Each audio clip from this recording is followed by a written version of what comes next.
if you decide, if anybody wants to decide to testify tomorrow, you take a vote. Let me know who that is. I can get you talking points. And we know, and take the position down of whatever the legislative committee decides. And the reason I brought that up is because it seems very unlikely that this has legs if he has no other sponsors for it. You don't necessarily need a Senate sponsor. You can send it through committee and look for a Senate sponsor later. Or even another House sponsor. Right, That's my opinion I'm Right. expressing. right. In So, my experience. so what I will say is, he did pull it from committee once before to work on it because he whipped the votes and the votes weren't there.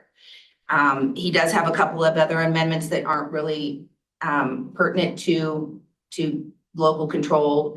It's other language. Again, if you still want to maintain the opposed position, we can still do that. And then if you want to have somebody go down and testify or testify virtually tomorrow, we can definitely arrange for that as well.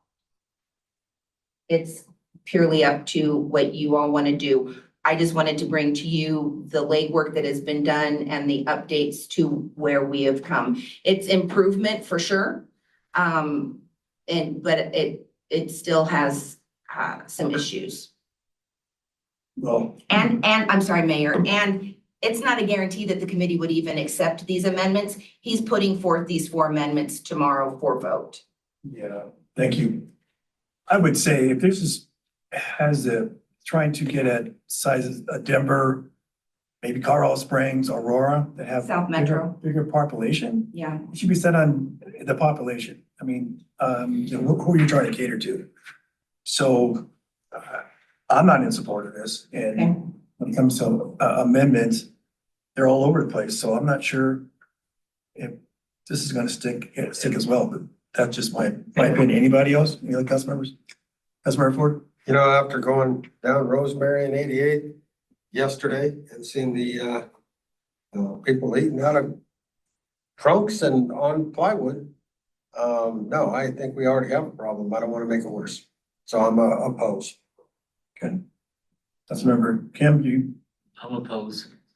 Councilmember Douglas, I'm opposed as well. Councilmember Teeter? Opposed. Councilmember Chacon? I'm also opposed. And just like Councilmember Noble, when there's not a sponsor, or there's not more to it, or you don't specialize by locality, why is he getting concerned just about Denver? He's also our representative as well. So unless he specifies population, this doesn't feel like it's going to stand very much. So I'm opposed. so is that, you want to take an official vote? Was it unanimous? Okay, sorry. Okay, so yes, the position is already opposed. The question was then, would anybody like to testify in opposition tomorrow? I won't be able to. No? All right, it's just. Ready to commit. No, it is. I just wanted to, give you all the opportunity to do so, given your strong feelings about the bill initially and the lack of stakeholding and the fact that it is just a really blanket bad issue for Commerce City and municipalities. Thank you. Okay, so we will remain opposed. So that is all that I have this evening, and we are 2 minutes left. 30 seconds. I have one. All right.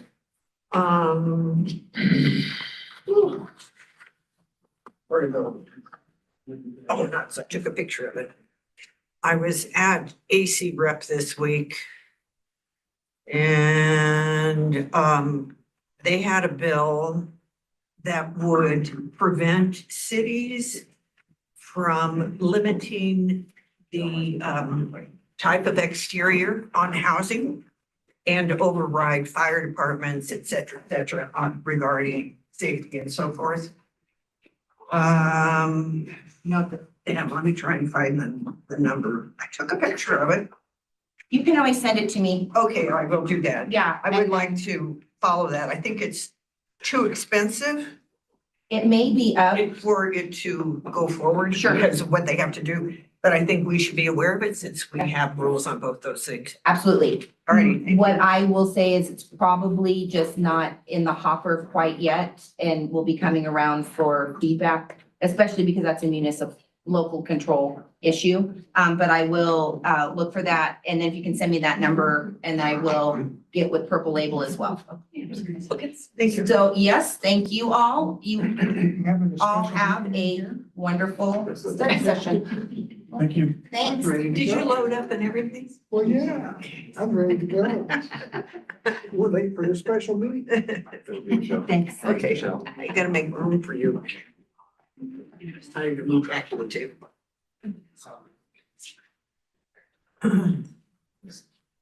You're good. Okay. All right. Hey, thank you all for being here, council meeting tonight. There's a hybrid meeting. The city council members of the public can view this meeting live on channel 8 in the city's website and YouTube. Live Spanish translation service are being provided for tonight's council meeting by telephone.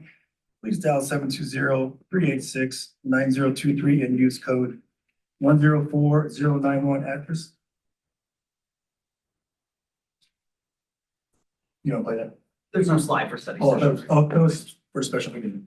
There's not one for that. Okay, thank you. All right, the clerk is host of the Zoom meeting and speakers will be able to unmute themselves and recognize. It's 6 o'clock and I call a special meeting to order, and ask the clerk to take a roll call vote. Mayor Douglas, Present? Mayor Pro Tem Noble, Present. Councilmember Madera, Present. Councilmember Teeter, Present. Councilmember Chacon, Present. Councilmember Kim, Here. Councilmember Dukes, Present. Councilmember Ford, Here. Councilmember Douglas. Here. Mayor Douglas, you have a quorum. Thank you. All right, this is council, administrative council business, request for public hearing, case S 762-20-21-25. Need a motion and a second to call up case S 762-20-2125 to a public hearing process of the planning commission and city council pursuant to land development code section 21-32141, let's see, 4 and D. Very discussion. I'll make the motion to call up case S 762-20-21-25. Okay, is there a second? That's Mark Teeter's a second. All right, the motion on the floor is to call up case S 762-2021-25 for Reunion Center. One amendment, number one, to a public hearing process of a planning commission and the city council pursuant to land development code. Section 21-3241, permissive 4 and D. We'll take a voice vote. All those in favor say aye. Aye. You asked for a discussion, but then she went immediately to the first vote, second vote, so No, I'm no, wondering, where's the I- discussion? I asked for, she made the motion for a second, I had to discuss. So the motion's on the floor, but I think it's the way that the script's written, and we would have, like to have a It was discussion conveyed. prior to the vote. Yeah. Have a discussion. Right. So can we have a sure. discussion or not? Because my question is, what's the purpose of this being part of? There was several, Mayor Pro Tem Noble. This is to address the criteria in the final plats and adequacy of meeting that criteria. And to make that determination at public hearings. As the city staff has already gone through the criteria to ensure they met it? I assume the city staff goes through every land use case regarding criteria. That doesn't mean that we have not evaluated it differently when we have hearings in the past. Mr. Rogers, do you know if your staff has actually already had gone through the criteria of this? Yes, And has it met all the criterias? in order for it to be posted for approval, it would have to met and establish met those criteria, yes. So staff has already gone through that process. Yeah, from the So staff review. what I'm yes. hearing then is council's looking to bring it up for us to go through that process to make a determination, because we could potentially be against the opinions of what the staff said. May I draw your attention to criteria H. Well, sorry, I think those are A questions. I was answering his questions. Yeah, that's correct. A development City manager agreement Rogers. between the city and the applicant has been Mayor, executed and Mayor. addresses the I was construction. asking No, the hold on a city second. manager Well, Just the a second. question. She was in a minute. Okay, Out of turn. all right. You guys jumped in too, all right? You gave me opportunity to say Well, anything. we're Let's asking start you going for after each other, guidance okay? here. All right, so City Manager Roger, could you please explain the position of, or our city attorney Zarzaki, because we had a So meeting on Friday. clarity, right? So final plats can be administratively approved. My understanding is that the city council was informed that the date for administrative approval was the 25th, right? So I don't think that there's been a formal decision made yet on the administrative approval from staff. Is that correct? Okay, so first and foremost, that process hasn't happened yet. Within the land development code, under the final plat, city council certainly has the discretion and authority to call up final plats for hearings. It would go to planning commission and then it would go to city council. So the motion that's on the floor for consideration is not to talk about the substance of the plat. Really, it's not to talk about the approval criteria at this point either. The point is whether or not to call it up, to have it go through the procedural sort of process and have the planning commission make a decision, and then you all would eventually have it. But I guess substantive conversation should. So I guess what I'm trying to understand is what is the full purpose, again, I guess the reason why we're calling it up is compared to like maybe the others that we've actually had, that we've seen that came through, that we have never, that we haven't called up in the past, I don't know, 3 or 4 emails that we did receive Sure. previously with other plats. So why this one specific? That I cannot answer. I was, Council, I guess? Mayor Go. Pro Tem. Given the instruction that our city attorney just gave us, I can't fully answer your question without delving into criteria. So I'm sorry, I can't help you on that, council member. So then I can't. So the be a reason why it waiver. was called up No. is because we had citizens that made inquire. I'm not sure what the number was. Jeff Brazel, how many inquiries do we have on for the hearing, for people to call up, citizens? I think we got about a dozen emails. Yeah, doesn't mean. And then we'd have those emails too? Council does not have those. I'm not aware if council has those emails. So you received those emails? Is that what I'm hearing? Or at least city planner, you guys have received those emails? Staff received. Staff received emails.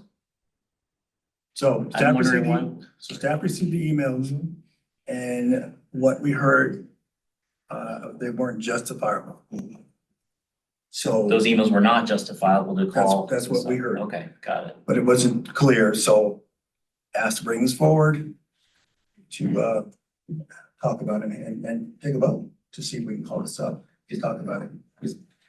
Councilmember Douglas. Hold on, I got one. Okay, go ahead, Councilman Kim.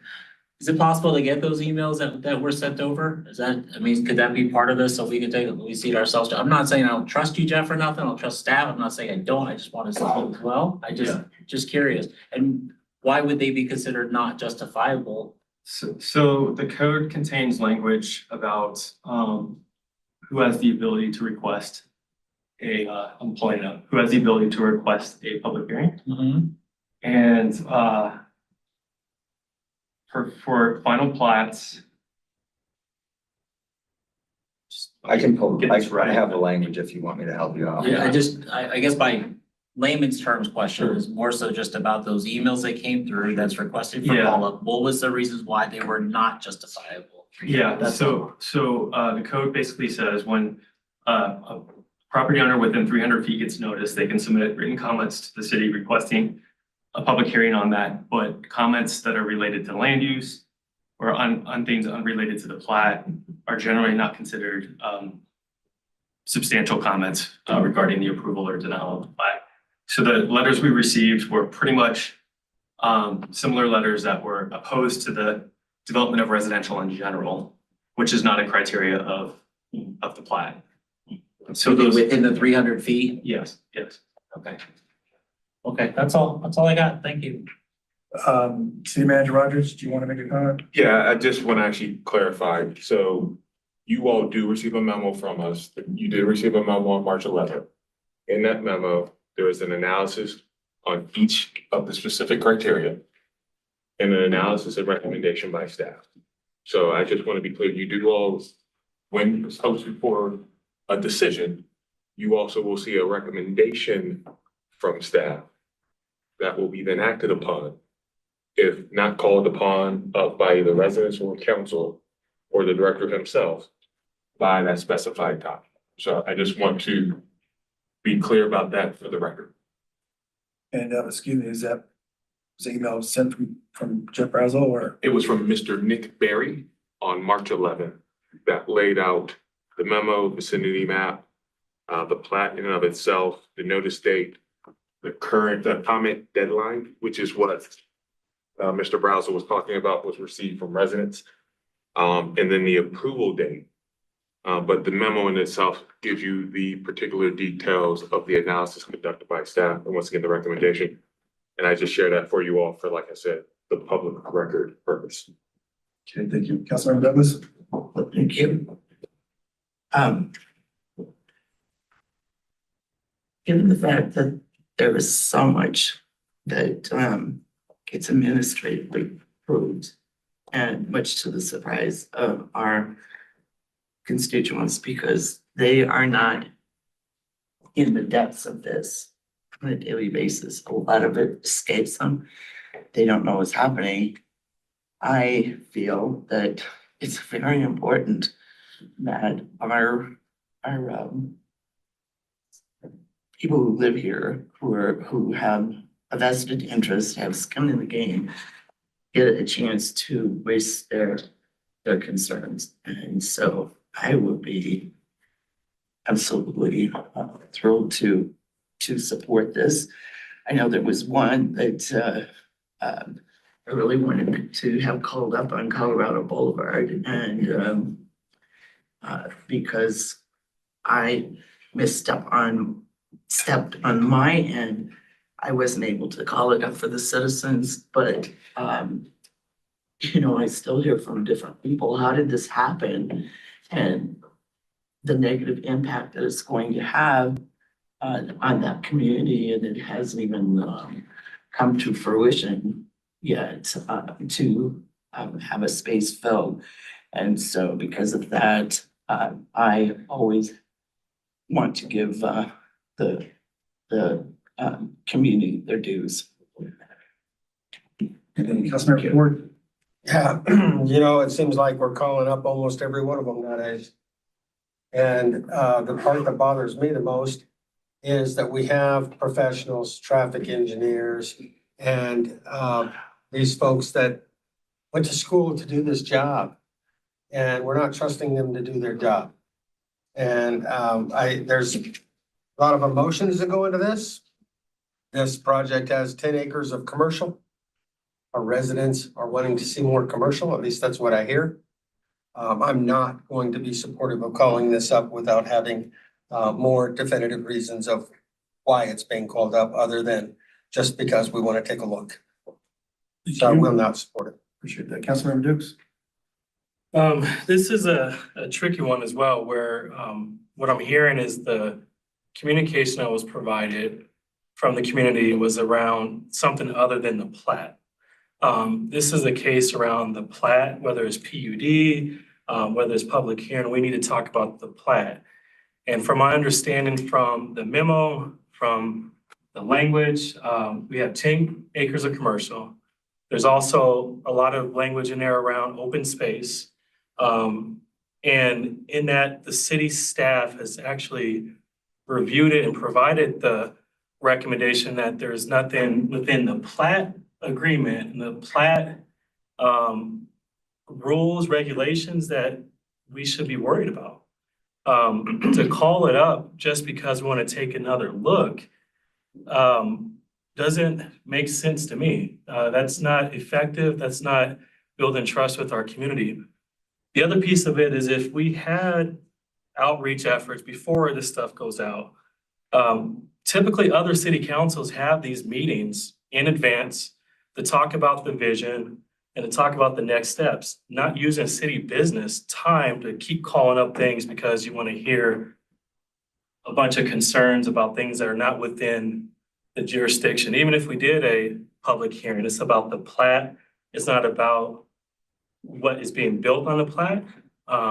So there's still opportunity to talk through the next step, not necessarily just bring it up because we don't like what we heard might be built on a plat. And it's my understanding, city attorneys, Zarzeki, when we think about land code and land uses, this plat is it right? Is it the developer has the right of way to build what they want to build on their plat, right? There's a distinction between final plats and zoning, yes. So And this is not a zoning case. not as many. This is a plat case. And so a zoning case would be a PUD amendment, which we've all seen. This is not a PUD amendment, which requires public hearing, I think is necessary.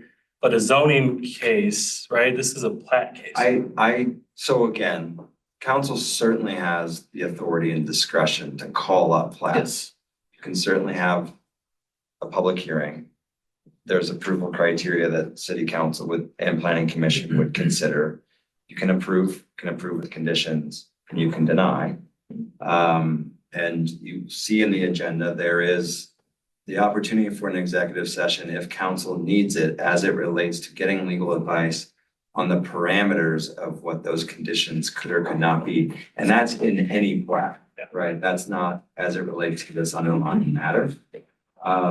But to answer your question directly, no, that is not a zoning. And so with that in mind, I'm listening, I'm trying to understand the why we want to review a plat that's already been reviewed and approved by city staff. And there's not changes to this plat, which will make it a zoning. So that's what I'm listening for. Yes, thank you, Councilmember Dukes. I just want to also highlight that this is final subdivision plat for Reunion. Reunion Following One, Amendment One. So this is amendment. So Following One is amendment. It's not was introduced back in 2019. Councilmember Chacon? I think just as the city attorney has already mentioned, council already has the authority to do this at our discretion. Whenever and however to any plat when there's this much community reaction to it. It's not just an individually having emotions towards this. This is legitimately a community reaction that they don't feel heard. And what type of legal precedents are we really setting if we're not transparent and don't open it to a public comment or don't open it to our policy committee and as well too. This is a whole procedure. It's not that it just comes to council. It goes through another committee. It goes into a public comment.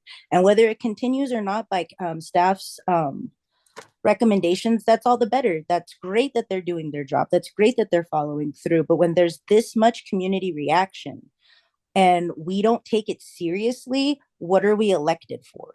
So I'm really concerned that we can't bring this up without it becoming contested when we're actually representing community voices. I mean, a dozen, I promise you there's probably going to be even dozens more. So we should at the least listen to our constituencies, especially in that space. And if it's a plat and it goes through the way it's supposed to, the least we did was follow our procedures as council authority to be able to question it. So I think we completely should support this. It's for community constituents to see our transparent procedures. All right. Before I go on, I want to need a motion and a second to enter executive session pursuant to CRS 24-6. That's 402, purpose 4B for the purpose of receiving legal advice regarding the final plat approval process for Reunion Center Following One, Amendment One. Number S 762-2021-25 and Reunion Center Following One, Amendment Two. Number S 762-2021-25-25. Mayor Pro Tem Noble. So moved. Councilmember Campbell. You already had your. Well, I just said any motion second, so. So if you may, Mayor, just 1 second. So Yes. just to be, I'm looking at my Bob's rules here because there was a motion originally made that's on the floor as to Okay. whether or not to Well, it's approve. not thought like I could ask for executive session, take legal advice. You can. I'm just making sure that we're doing this All right. by the book. If you could give me Sure, a couple minutes. thank you.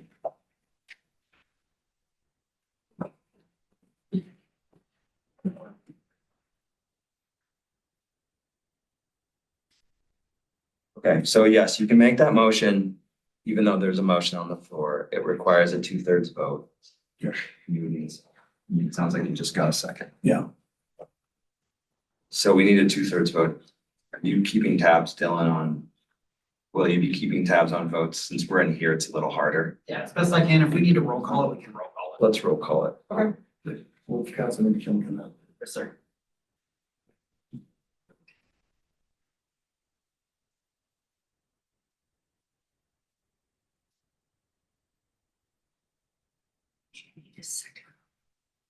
yeah, bring that.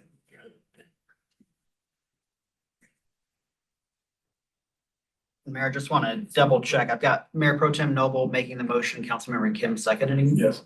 Thank you. Not for executive session. Oh, That was for the original motion. right. That was for, well, that was for the original and then the second session. The original Rocky seconded it. Yeah, original. The original was Susan Councilmember Rocky. Teeter seconding. Vote on this motion.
And just for the record, before we roll call it, Mayor, would you like to restate the motion again?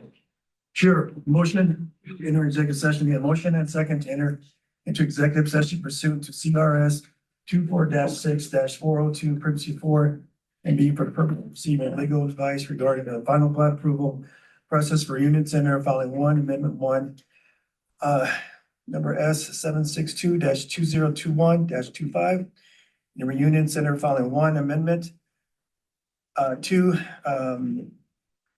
S 762-0-21-25-25. Councilmember Madera, Yes. Councilmember Teeter, Yes. Councilmember Chacon, This is to enter executive session, right? Forgive me. Yes. Yes. Councilmember Kim, Yes. Councilmember Dukes, Yes. Councilmember Ford, Yes. Councilmember Douglas. Yes. Was that a yes? Yeah. Thank you. Mayor Pro Tem Noble Yeah. and Mayor Douglas. Yes. That passes unanimously 9-0. Okay. All right. Okay, we will now enter into executive session. Council will return executive session, take action. Meeting broadcast will remain up in executive session, estimated to last, it says 10 minutes, maybe more. And Councilmember Chacon, you should receive a new link.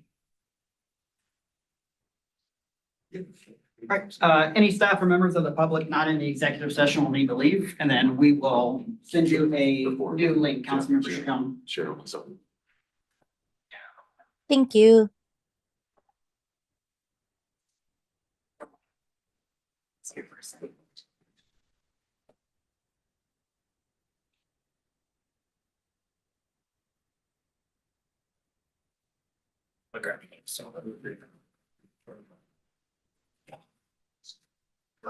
Yeah.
Thank you.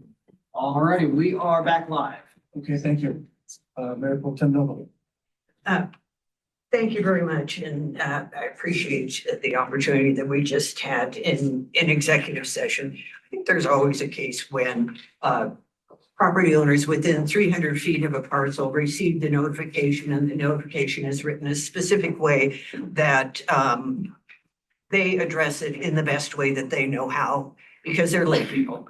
They're doing the best that they can. And I know from what I have seen and what I've heard is that the reason to call it up is to ensure that the criteria is being met. And that is my purpose.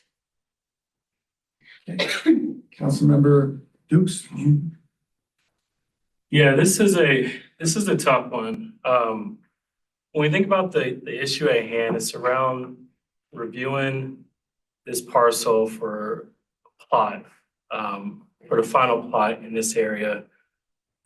What this review doesn't do is address the challenges and the fear and frustration around the reunion center that was shared and promised years ago. And it doesn't address the lack of communication from the developer side as well as on the city side. But this process won't make up for that challenge. What this does do is it gives our residents in the north an opportunity to have 10 acres of commercial real estate, which we all have asked for. It's what I ran on, to have amenities, restaurants, and gathering spaces. And the concern of delay in this process communicates to not just our city, but folks who may want to actually lease and develop these commercial retail and amenities, that you may not get dirt in the ground for another year, 2 years. And that's something that I can't support. I want to move forward with us having the best opportunity to have retail, commercial, and gathering spaces. And I think trusting our city staff, looking at the city engineers, what they've done is the process forward, especially for Ward 4 and Ward 3 up north. So with that, I won't be supporting moving this through the planning commission. any other council members? Question? Councilmember Douglas. With this to a hearing, so the people who live here have an opportunity to weigh in. I know it's about a plot. Is there an opportunity to submit conditions as far as, I know there's an opportunity to put in commissions with zoning and things like that, but this is a plat hearing. So does my question make sense? I think you're asking me the question. Is that right? Yeah, and the question is, can city council, if council were to have a hearing, can you approve it with conditions? The answer is yes. The land development code establishes that you can approve with conditions, and you can deny. And those conditions could possibly help the citizens find it to be satisfactory to what their expectations are. So I There would- was I would certainly, if we were to move forward with this moving forward with the hearing, I would provide you legal guidance that's Alright. protected on the attorney-client privilege, so I wouldn't do that now. But there are parameters with what conditions could and could not be imposed on a final plat. Okay, look, I'm just trying to, this is new to me, so I am trying to work through this mentally as well. So thank you for that answer. I appreciate that. Councilmember Chacon? I appreciate those that brought this up, honestly. It puts to test our true procedures and our power of authority to some degree. So with that being said, I actually think this is a great idea to be able to use our council authority to our discretion to ensure our community that it goes through a planning commission that we're able to approve in a way that's absolutely public with their comment, whether they support or don't, especially if they don't, because there's no other way that they can put that on a public record. A possibility for conditions so that they can have the type of commercial that they actually want.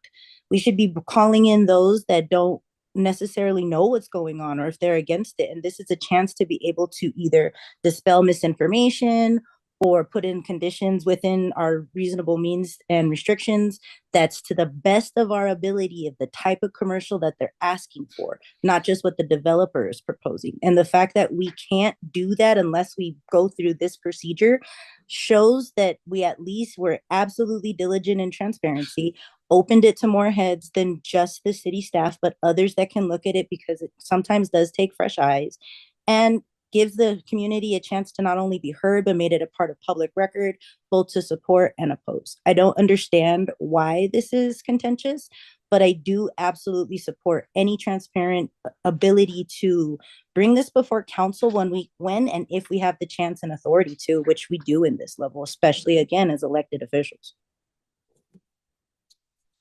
Thank you. Councilmember Kim.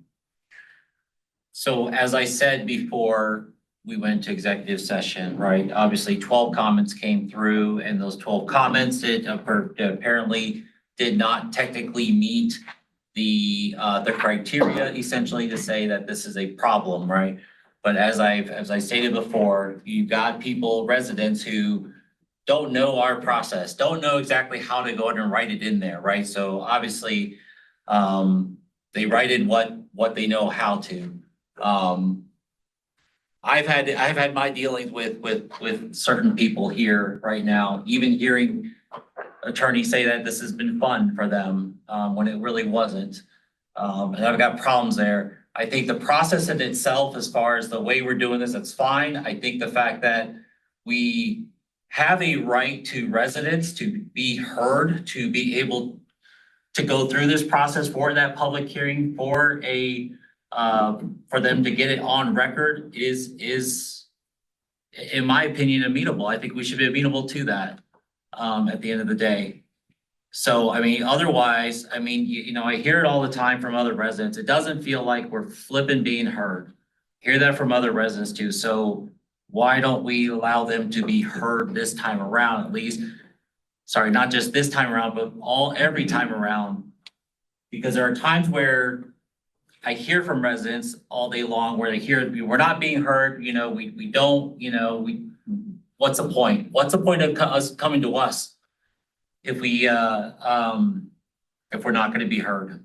So with that, I think just going through just this process to go through it is perfectly fine by me. But I will tell you that, you know, I trust what the staff, because they're the experts in all of this, right? Being the engineers, the ones that have degrees in this and all. I have a program management, I'm a business management degree, so I'm not really much of an engineer, but I mean, I can definitely look at the criterias and make a determination based off of that with obviously legal advice. But again, I'm not one that's really experienced in that department to say that.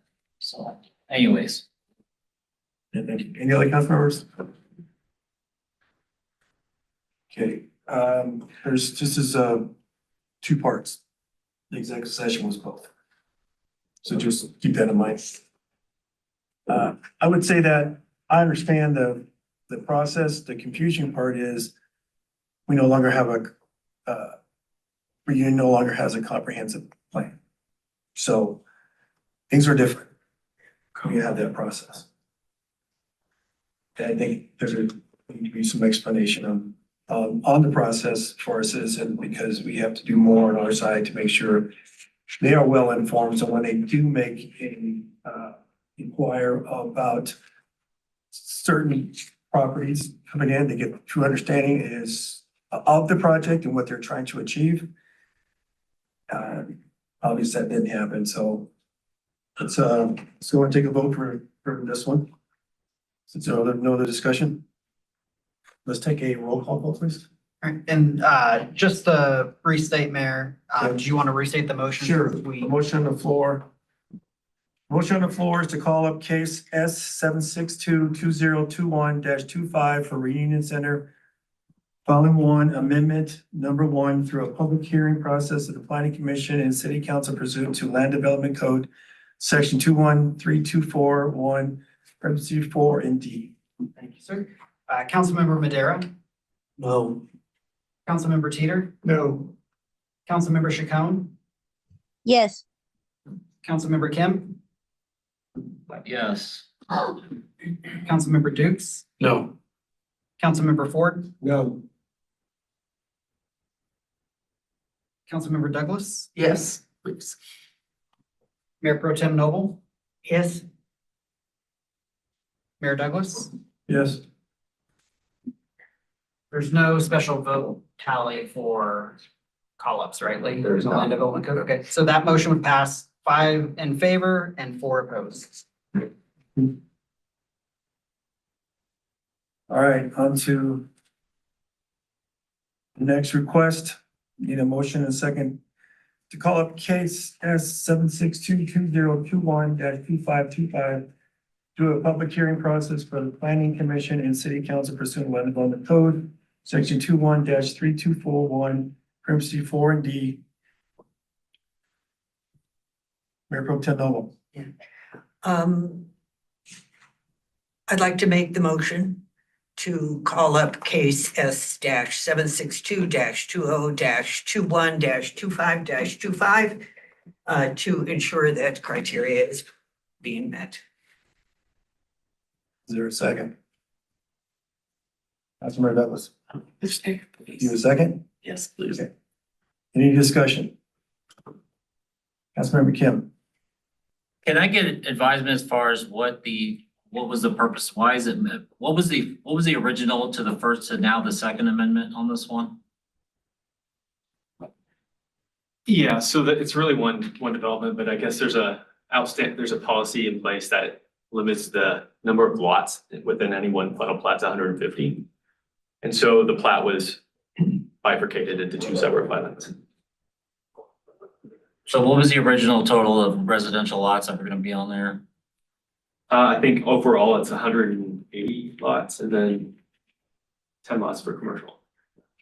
So we went from 180 down to 106 to now, oh, no, total between the Yeah, two. total between both plats, yeah. 1 second, please. Just 1 second.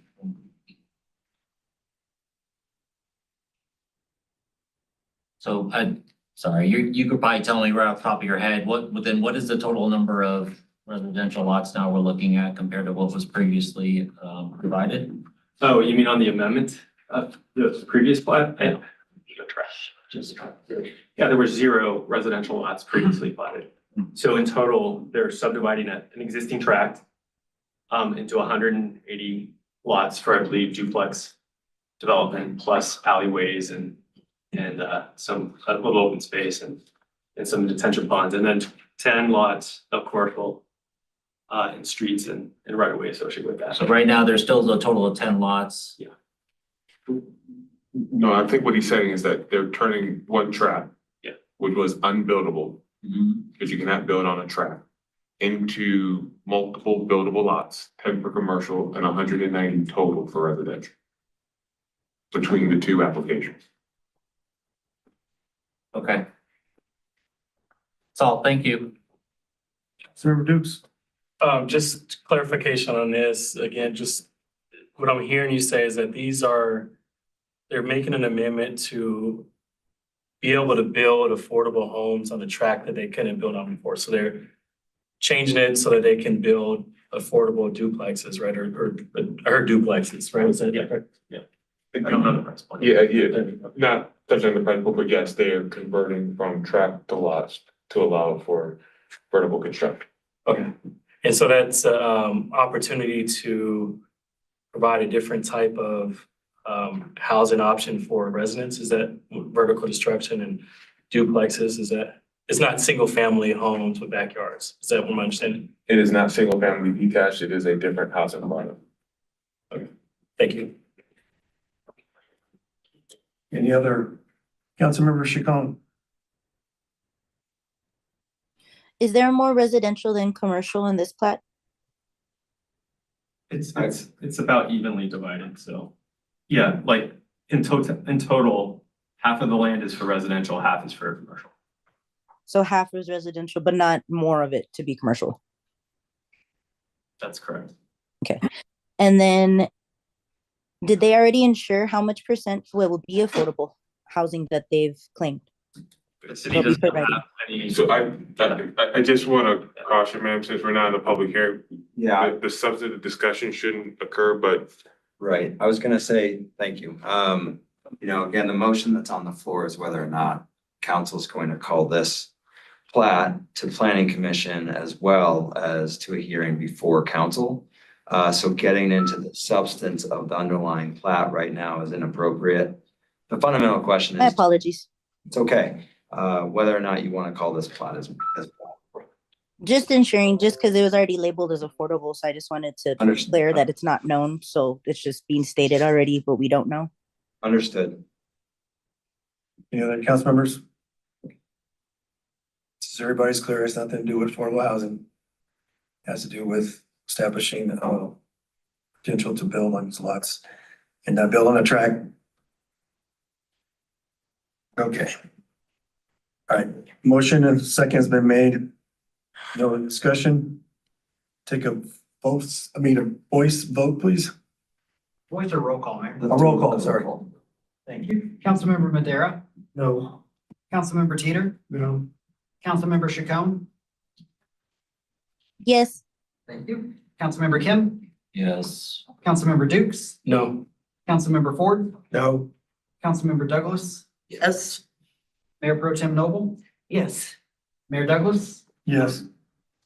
That motion passes 5 in favor and 4 opposed. All right, the last one. This one here, in a motion and a second to invite Oakwood Homes to attend a city council meeting to publicly discuss its future development plans. Councilmember Ford, So moved. is there any discussion? Councilmember Dukes? Second. Sorry. May I make a suggestion? Yes. Mayor, given the fact that there are now 2 hearings wherein council will be acting in its quasi judicial capacity, that you wait to schedule that until after those hearings. Okay, all right. What do we do with the motions? The motions still lives, that's fine. You didn't have a date certain. I think there would be some outreach to communicate with Oakwood to determine whether or not they're interested in what their availability is. I would just suggest that you schedule that after the hearings. Okay. All right, need a motion and a second to invite Oakwood Homes to attend a future city council meeting to publicly discuss its future development plans. I'll amend my motion to say after these hearings. Okay. Okay with that. Okay, second is accepted. All right, we'll take a roll call vote, please. Okay, I mean, sorry, discussion, Mayor Pro Tem Noble. So this suggestion came about and why it was introduced for the special session. Thank you very much for your first and for your second. That's a great endorsement of our concept. And that was to actually have a conversation with Oakwood Homes to determine what the plan is for the future and to ensure that commitments that are made are realized. And we look forward to having this conversation with them after the hearings. Another reason it came up is because residents in that area have been part of a survey over the last few weeks. And the question is, what does that survey apply to? What land does that apply to? If we're having a public hearing now about 2 parcels, what else are we talking about? And so this will be important to learn as well as we move forward. Okay, any other discussion? City Attorney, so we're okay to vote? Sure. Okay, all right, roll call vote, please. Councilmember Madera, Yes. Councilmember Teeter, Yes. Councilmember Chacon, Yes. Councilmember Kim, Yes. Councilmember Dukes. Yes. Councilmember Ford, Yes. Councilmember Douglas. Yeah. Mayor Pro Tem Noble, Yes, and thank you again, all. Mayor Douglas. Yes. That motion passes unanimously. Thank you. All right, the time is 7:17 and we'll go to the. For this, To adjourn? we're adjourned, sorry.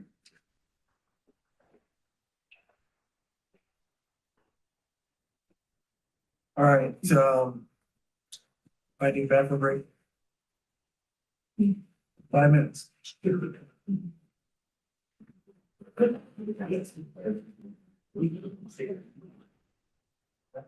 talk about that. Yes.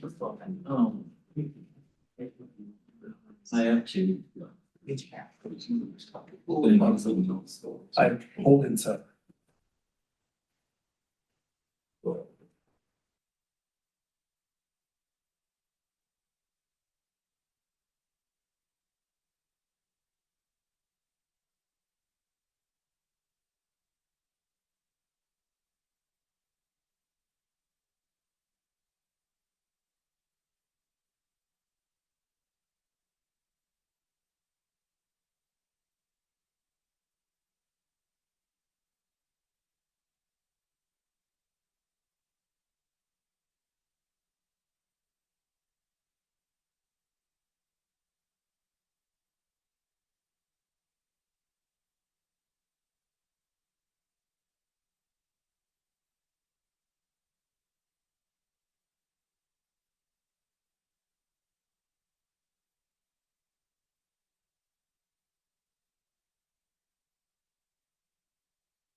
Alright, you're good now. Appreciate that. Santiago. All right. Call this study session to order. Presentation, safety action plan. So by Jenna Hahn, interim director of public works, forward to introduce his presentation. Thank you, Mayor. Good evening, City Council. Nice to see you all tonight. So for our first topic here, we're going to talk about the safety action plan. So we're going to quickly overview what a safety action plan is. We'll talk about the goals of our specific safety action plan, then we'll summarize the engagement that we've had with residents as well as stakeholders to date. We will walk through the crash and systemic analysis results, and finally, we'll discuss the project next steps and timeline for delivery. So a safety action plan is a comprehensive safety plan that is aimed to reduce and eliminate serious injury and fatal crashes that affect all roadway users. So we're not just thinking about vehicles, but we're thinking about pedestrians as well. So SAPs use data analysis to characterize and address safety problems on roadways. And those safety action plans can be considered a part of a Vision Zero strategy. So some specific background for our project is our goal is to identify improvements that can reduce the number and severity of crashes on Commerce City roads. This project looked at arterial and collector roads because that is where serious injury and fatal crashes are occurring in the city. Our collector roads are analyzed differently and they're improved under the city's annual traffic calming CIP program. So that's why they're not a part of this particular study. This study was funded through the Federal Safe Streets and Roads for All program. And after the plan comes to fruition, staff will seek additional funding through that same grant program to help implement the projects that are identified in our safety action plan. So let's talk about engagement. The first phase of our SAP included extensive community and stakeholder outreach. In order to avoid outreach fatigue, and because both our transportation master plan and our safety action plan will have a relationship, we conducted engagement for both projects in parallel. So the city hosted 2 open houses in the summer of 2024. We also conducted digital outreach, including social media posts, and in-person outreach, which included mailing out 12,300 flyers. And we also hosted 5 pop-up engagement events at city facilities. In addition, we ran a highly successful MetroQuest survey that generated over 800 comments. And a summary of those survey results is here on the screen. But essentially residents were able to weigh in on their personal transportation priorities, areas of concern that they see in their lived experiences, and it also allowed for open-ended responses. Separate from the public engagement has been stakeholder engagement. In partnership with our consultant, we have engaged representatives from the school districts, Adams County, the fire district, and the police department. So in this next section, we will discuss the analysis of crash and systemic data, as well as overview the methodology behind prioritizing projects and implementing solutions. So like all other SAPs, ours will use data analysis to characterize roadway safety problems and guide our approach to prioritizing projects that will effectively address the most significant safety risks that our residents are facing in the city. So a data-driven approach to the SAP is imperative because it allows traffic safety experts to understand the scope and nature of traffic crashes in our community. Data will also play a critical role in the future evaluation of the effectiveness of the safety interventions that we implement as a result of the safety action plan. By tracking changes in crash rate and severity, we will be able to determine if interventions were successful and if they need to be adjusted as time goes on. The analysis of Commerce City crash data looked at data from 2019 to 2013, and that has been a critical component of properly identifying the most critical safety areas in the city. In addition to the data you see here, I can share that over the course of the data period, so from 2019 to 2023, we did observe a decrease in total crashes year over year, but there was an increase in severity. That trend is actually in line with the rest of the state of Colorado. Also, I'm happy to share, or not happy, but can share the information that The rear end crashes are the most prominent of all crashes in our city, and broadside crashes are the most common when we have KSI crashes involved. And KSI, for the purpose of this presentation, is killed or severely injured. Vehicle collisions with bikes or pedestrians account for 15% of our total KSI crashes, and almost 70% of all crashes occurred during the day. But flip side of that is most crashes occurred during winter conditions. And finally, any suspected impairment increases when KSI is involved. So this map shows you an illustration of the crash data that we just discussed on the last slide. This shows the hot spots of crashes, but does not distinguish between KSI and other crashes. This map, however, illustrates where our KSI crashes occurred, again, between 2019 and 2023, with the fatalities indicated in orange. And here we have an illustration of the vehicle and pedestrian or vehicle and bike crashes. As you can see, we have a concentration of them in the core city. So let's talk about systemic analysis. A systemic analysis involves examining the geometry and characteristics of the roadways where our crashes are happening. And we do that in order to identify the root cause and determine the appropriate countermeasures. So the specific roadway characteristics that we looked at are identified on this slide. And while we're not going to dive into the exact risk scores associated with the various characteristics, at a very high level, the risk scores are calculated using aggregated data. So just in general, some conditions for your awareness, more lanes equals more risk, right? Higher speeds equals more risk. And even the presence of crosswalks equals more risk. That's because you're introducing more users into the roadway system. So our next slide will illustrate the systemic score of the roads analyzed in our safety action plan. Here's our map. So a higher risk score or a darker color means there are more crashes in that area. All crashes are considered during the scoring process, not just KSI. So darker colored, higher score means that's where a higher concentration of crashes is occurring, which correlates with the data we looked at on prior slides.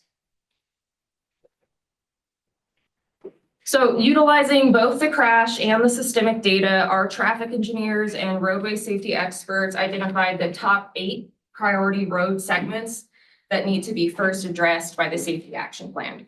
This means that once additional funding to actually implement the projects is available, these would be the first areas that the data tells us are the highest risk where crashes and KSI crashes need to be addressed. So next steps. Right now, staff is working on finalizing potential countermeasures for the safety action plan. So the Federal Highway Administration actually identifies countermeasures and strategies that are proven to be effective in reducing KSI crashes. So we will use their list of proven countermeasures as well as our data-driven priorities on the prior slide, plus feedback from residents and stakeholders to determine the most effective and appropriate countermeasures for our projects in our city. The countermeasures that we implement may not look the same for all identified roadways. Again, it'll be very data-driven. Examples of possible countermeasures, and please don't take this as these are the countermeasures we will use because there's a long list of them, but you could see things like an increase in rectangular rapid flashing beacons, bicycle lanes, lower speeds where appropriate, medians, roadway departure designs, more red light cameras, and backplates with retroflective borders. The list goes on, but those are just some examples of the countermeasures that the SAP could recommend for us. After that, we will go through the evaluation of existing policy documents. That includes the new comprehensive plan and the transportation master plan that we are currently updating in parallel.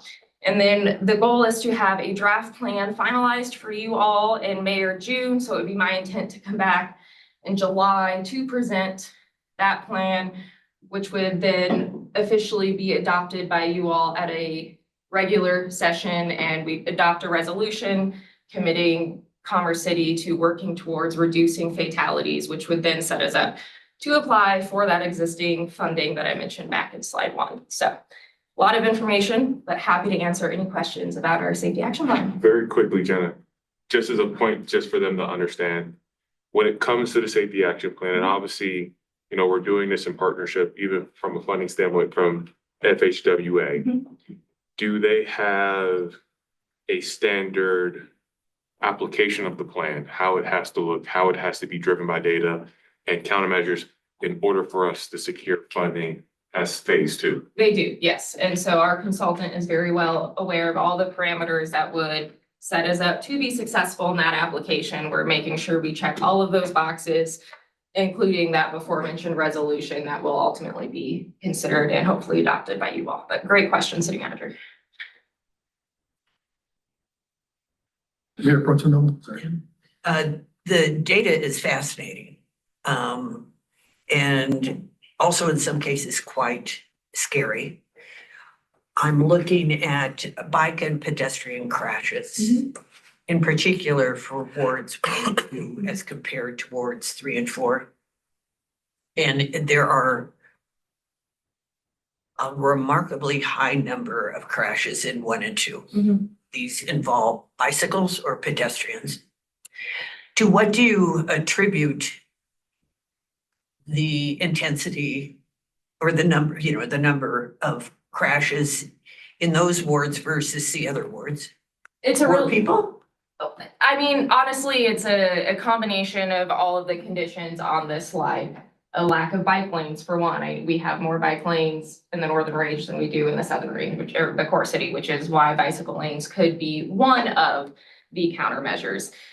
It's a complicated question with a complicated answer. It's not just, one problem. It's an accumulation of a lot of different contributing factors. Then as I look at the list of streets that you intend to tackle first, I am also hoping that we can do these side streets also, where people are getting hit, whether walking or biking. And there's not as much of that on the major thoroughfares as there is on the side streets. It's very true. So that's a concern. I know in Denver, they reduced their speed limit to 20 miles per hour on side streets. I would hope that we would consider reducing the speed on side streets. And then enforcing that as well. Yeah, so for those, the side streets or our smaller roadways, that's where we would rely on the transportation master plan to suggest guidelines or even our ongoing traffic calming program, which our team takes very seriously. So you're absolutely right. This plan did focus on the major roads. Yeah. But that doesn't mean through other programs such as our multimodal studies that we wouldn't be looking at ways to improve Well, getting around for everyone. If we're talking about safety action, I would want our residents to be, as safe as possible when Absolutely. they're, especially kids, Absolutely. The goal is We've already zero had traffic. terrible incidents involving kids, so that matters. Thank you. Thank you. Thank you. Councilmember Teeter. Yeah, I don't understand it myself. The roads are, it's not the roads being more dangerous. It's the people driving. Our roads haven't changed in the southern half of the district in Ward 1 and 2 for years. Not very much, and where they have changed is basically up around the railroad tracks, all the way down Highway 2 and down Kearney Street. And I know that's made a difference in the fatalities, but it's gotta be the people are just driving crazier these days than they used to, in my opinion. But, there's no data up there as far as, what time of day are these accidents? Are these all happening at night or in the daytime or? Well, 70% of all of our crashes are occurring during daylight hours. And so it wouldn't be a streetlight issue. Not a streetlight issue. It's a people issue, in my opinion. I don't know if it's because electric cars go so much faster, off from takeout. Are they hitting them when they're trying to cross in front of them, I don't know. I guess that's what the study's all about, to figure out Absolutely. why. Each crash is unique. Just looking from the past years, the streets are basically the same as they've always been, minus the bicycle we've never had the bicycle lanes in the past. We have more transients or more houseless people roaming the streets. That could be the problem. I don't know. Any other council members have questions? Councilmember Dare. Do we know how many of these accidents are happening on CDOT roads versus, Commerce City roads? Yeah.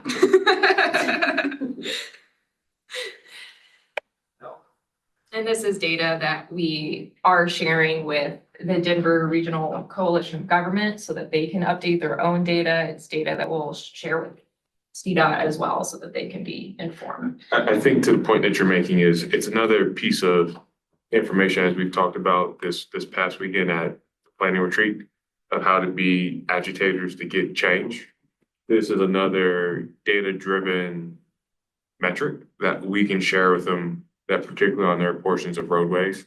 As you look at Brighton Boulevard, if you look at 104th and 74th. 85, 270, like, I always see our police officers responding to accidents there, but, we don't have any. And since they're not technically within our, I would say, jurisdictional boundary or general kind of control, even though that, yes, we respond to them, we don't have the ability to make full force and effect. It's interesting that we did include some of their right of ways within the city, but ultimately, if you think about it, the evolution of those roadways could come to the city, so we'd want to understand analytically what that may be to the city whenever they're turned over to us. But I-270 and 76 and 85 are kind of those outliers of not being included. I guess my concern would be if we're not, tracking those, how are we able to reach out to our partners to say, hey, here's a problem? We know there's a problem because we're the ones responding to these, but at the end of the day, it's your right of way that, we know we have safety issues and we would like to see some sort of improvement. So we do track that through PD, obviously with crash log data and where those are being recorded. And obviously we work with CSP. We also work with CDOT when we have those issues. And then obviously we are working with their mapping information as to how they're maintaining those roadways and knowing blue, green, and on red are how they rate their system. So we have those tools. This is that cut below when you look at 224, 104th, and Brighton Boulevard, where, right, this really gets into more of the particular issues where we have a lot of our residents using those to kind of get east, west, north, south, that we can really hit them harder on than just the general data that we have with our responses. I guess would that increase these numbers that we're showing for KSIs if we were to include those roadways? Probably. Right, higher speeds mean more risk, right? And those are some roadways that have some higher speeds, but the Dr. Cog does a really great job at tracking data, and as a part of the implementation process, we're actually working with the consultant in Adams County on an ongoing internal Power BI tracking platform. And I haven't even unveiled this to the city manager yet, so surprise, Jason. But it'll allow us to look at data like this on an annual basis, lay it over, see where we're improving, see where things are getting worse, and that way our traffic engineers can make sure we're being responsive. And if we do devolve, we'll have that data. Council members have questions? Councilmember Douglas? I have a question, and I just want to say, great job on putting all of this together. It was a really impactful presentation. And I don't know if you've been doing all of this by yourself, but. We have our traffic engineer, Mike Rank, has been leading the project, and we have a consultant, but yeah, he and I are certainly very passionate about this project and the transportation. It's awesome, especially after seeing what you had done on Saturday too, so keep up the good work. Absolutely, and I'll pass the kudos on to him. Thank you. Councilmember Dukes and then Mayor Pro Tem. Thank you, Mayor. City Manager Rogers' question. Thinking about the Safe Streets Initiative, how do you see that fitted in? Is that a tool to help support the goals for this action plan? Is that how you see that? So with the Safe Streets Initiative, you all back in the budget of last year, you added 381,000. In that, there's a number of different things, targeted enforcement being one. So that's thinking about radar vans, that's thinking about off-duty directed patrols, that's high hazard zone signage. This data can help feed into additional analysis that we already currently take and applying some of those aspects. You know, the safety action plan and the transportation master plan, you know, coupled into that, where I think you then start to think about not just enforcement, but also education. And that's going to neighborhood groups, community groups, thinking about materials of how you push information out. Well, I think that stage of education is on the back end, because you gotta have the data to be able to help communicate and educate some of the things that are leading into the decisions that are being made of why we're targeting. So when we actually get closer to the plan, we'll also then be able to start talking about the application of a campaign that looks at that target enforcement, but also that looks at, you know, how do we get this information out, and, you know, having the layering of this information on a map on an annual basis is hopefully going to be able to show over time that by applying this, we're making a change. All of this, just to say, is a spider web that interconnects and will piece together. But the big place we have to get to first is recommendations with the data, and then see how that can then be communicated out to the broader community. Thank you. And I guess to that point, because the exciting part about the Safe Streets initiatives is the neighborhood activation, where we have funding and opportunities for neighborhoods, people, groups to come together and learn more. Do you foresee like an opportunity for city staff to do that, or like a presentation or webinar that once we have this set up? For the safety action plan? Or no, for the Safe Streets Initiative, yeah, sorry. So part of the Safe Streets Initiative was education with the community. Second was thinking through engineering. Third was increased enforcement. And as all the ideas, this works in conjunction with empowering neighborhoods to talk through their specific streets. And I guess my question is on the front end of that is the education piece. And it's okay if we haven't thought about it yet, but I'm like, is there a way? Yeah. Are you thinking about that, like the education piece to the community Yeah. as they bring their neighbors together? I think as we, you know, kind of go into it, yes, I think so. Okay. Right, you know, when we start talking about a resident participation program, what does that look like from both an education and engagement and awareness? And how is that done? You know, if we go back to the slide of the roadways, Which one? go back. The project list? Yeah. Do you start with the project list of impacting those neighborhoods for them to be engaged, for them to understand, so that they, in some sense, become ambassadors to be able to carry that forward Okay. when we transition to other areas identified within the plan? Okay. So I know these are a lot of great questions, but, you know, we're not to that stage of being able to outline that framework yet, because, right, we've been so focused, laser focused on getting the data. Yeah. And understanding the data, and how we then start to get data together based off of the countermeasures that we want. And then how do we then communicate what that next step is about actually being able to get those constructed, and then working with the community and being able to be a part of it. Okay. If I may add to that, you know, some of the countermeasures that we're currently looking at that are still on our list include things like creating walking to school programs or high visibility police enforcement, where someone like me crosses a crosswalk in plain clothes, and if somebody fails to yield, a police officer is ready to go pull them over. So there will be engagement opportunities with residents as part of this and a part of the Safer Streets. Okay, thank you. Could you go back to the total crashes page again, please? So I was interested in the hotspots. Down below 56 and just above 56, what is in the area? Is that where Suncor is? Or something else? Where? No. 56. Is it how, 56? Where? the hotspots, the yellow hotspots in the lower left-hand corner? That's Highway 2 to Quebec, is what you're saying there. Yeah. That's, And the traffic that's on Colorado. west on 56. It's over by Suncor. That's Colorado south of That intersection the, with Colorado and Brighton Boulevard, yeah. the 16. Yeah, where you gotta be really careful getting across that street because, I mean, there's traffic coming constantly from both directions. Looks like 56 and Highway 85, Right. Colorado's Yeah. further to the west. I think what'll be a benefit to have is when we have that interactive map, when you'll be able to, I suspect, zoom in, zoom out. Yes. Okay, and then the other two hotspots, towards the top are involved with Highway 85. I don't really ever see the state patrol on Highway 85. Is that sort of our responsibility? And are we responsible for the lane painting and all that kind of thing on 104th? We're at 104th.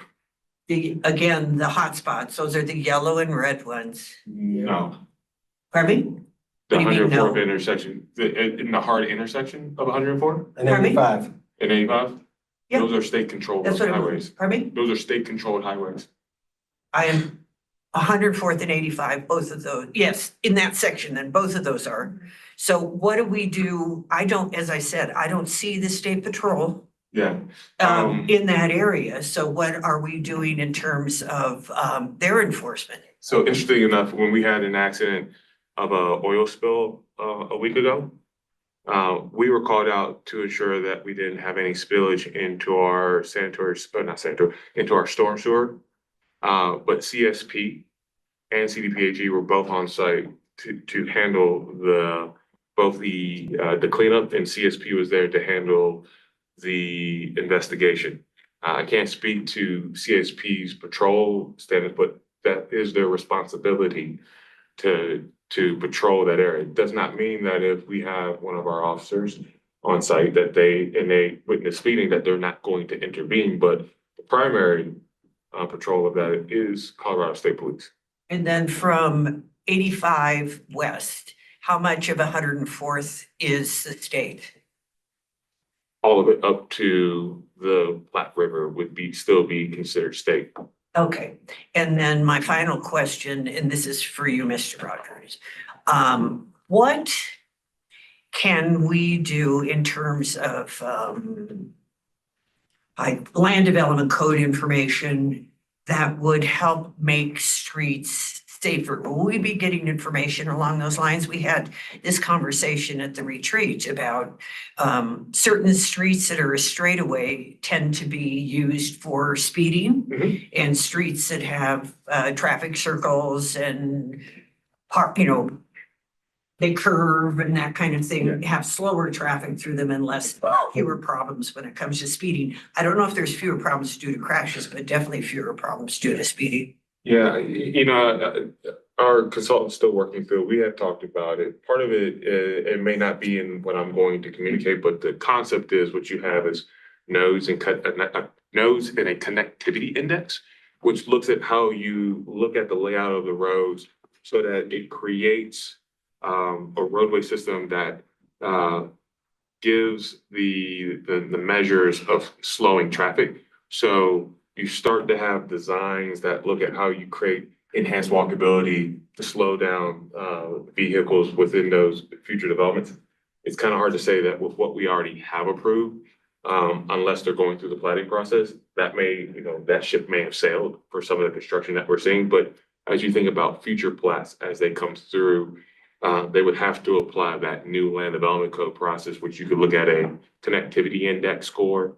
You could look at some of the other design features and tactics from complete streets that'll be married into the land development code modernization process.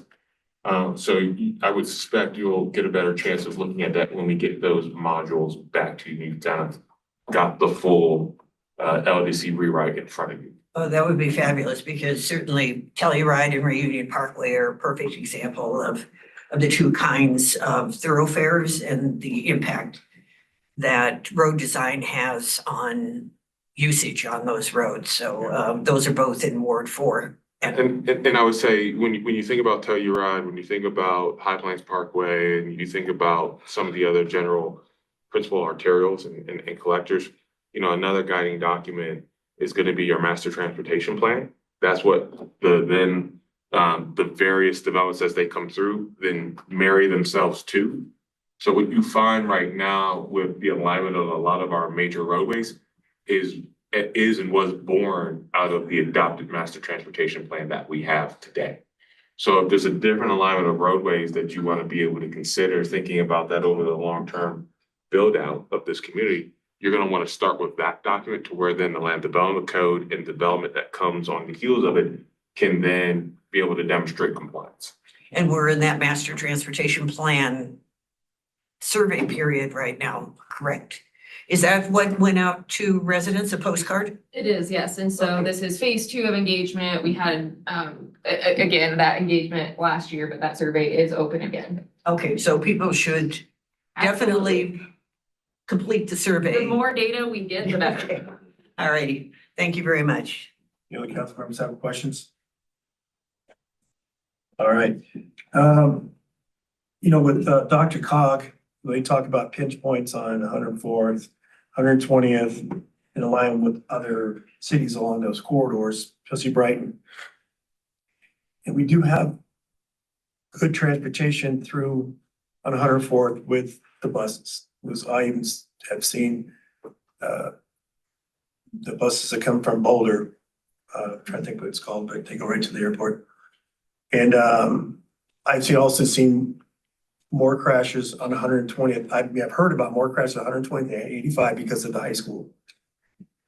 And 104th, even though it's state highway, what is our responsibility going east and west side of 104th? Is that still CDOT or is that Congress City? Everything between the Platte to Highway 2 is CDOT right away. Okay. Everything between the Platte River And and Highway 2 is considered CDOT. But what about our IGA or NIGA that developed and built that road? So bless you, how can that be CDOT responsible when we made those improvements, conversated? It would have been in partnership with CDOT to make said improvements, and that would have been tied to an IGA, but we're having most recent discussions with the devolution of 104th between Highway 2 to 85 or to the Platte with CDOT. Right now, it's not a priority of theirs at this time, maybe because they're more focused on 224 as a potential devolution to the city. But they would devolve it after they've made certain improvements to it.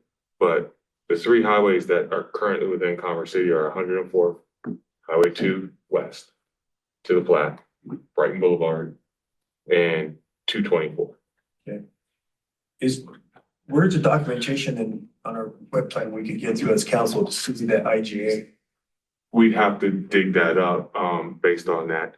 And we'd have to also go back to the NIGID and look at to the extent of what and how that road was widened into where. Yeah, because the city paid for that widening. I know that was part of the project. Yeah, and I would say, that's something that we could follow up with the council offline there, since we don't have it here, but. No problem. Just asking for, just to get the location. And then as far as safe streets and this being, Dr. Cog's work with federal money. And right now that's still up in the air. They're trying to figure out how much money's gonna be divvied out to the states. So what about railroads? This is also deals with railroad impacts as well, right? It does, yes. The presence of a railroad crossing certainly increases the risk factor. So that is a part of the systemic analysis. Okay. And is CDOT involved with that, with the railroads, logistic wise? CDOT has not been involved to date. All right. Thank you. Of course. Okay. Oh, I had a question. So, we talked a couple weeks ago about changes on Highway 2. And then they're taking lanes out. And then there was a sleeve off 104th and Highway 2. And I know it was brought up about the traffic plan about taking that out.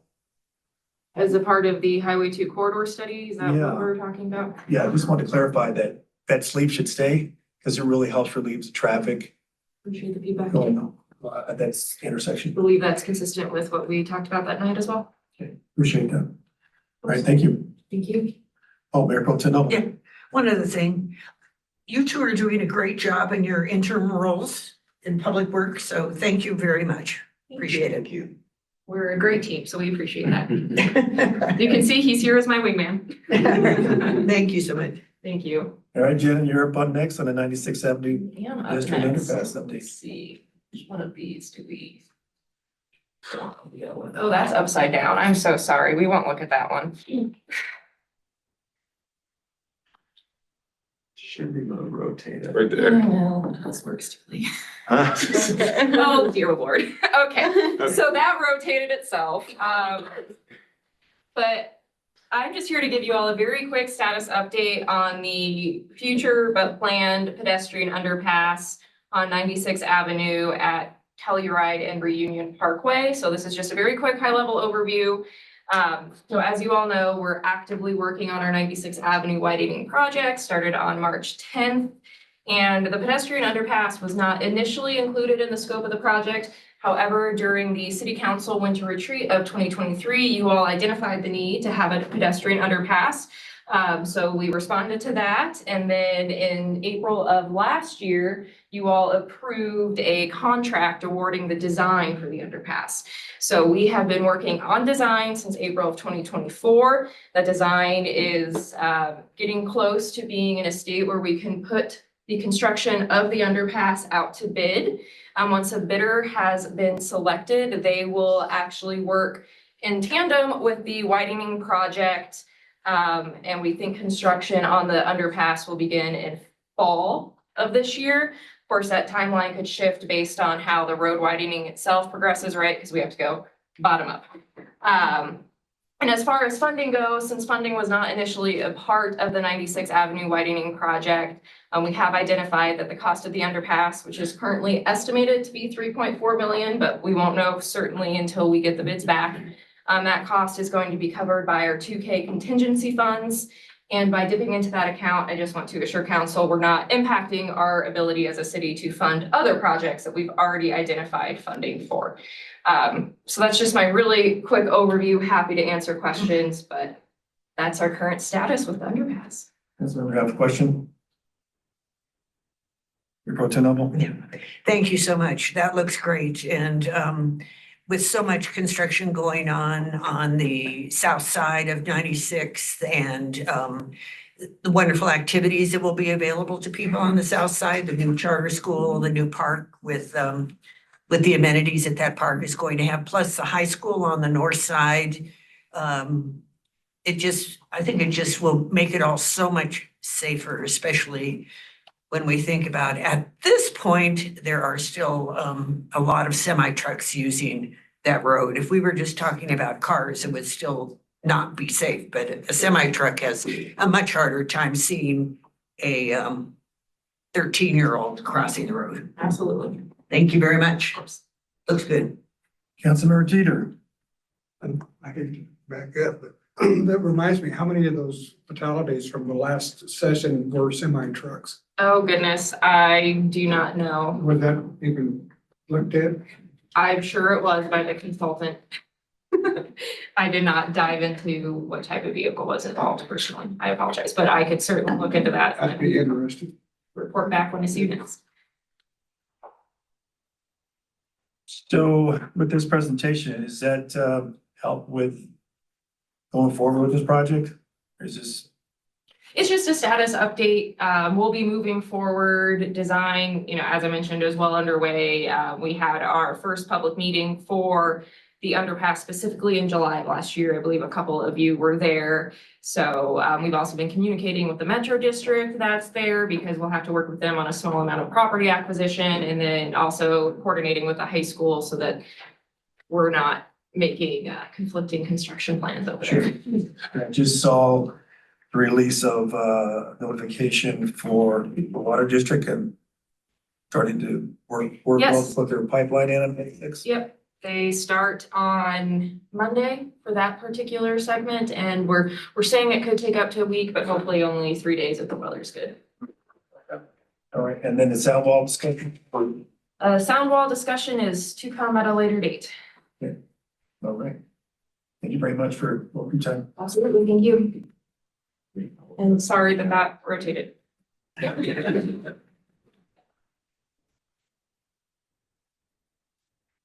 All right, next FOP bargaining. Chief. Oh, you know. I think they're right, yeah. No, go on, Ted. Hello, everybody. Okay. Thank you. I'm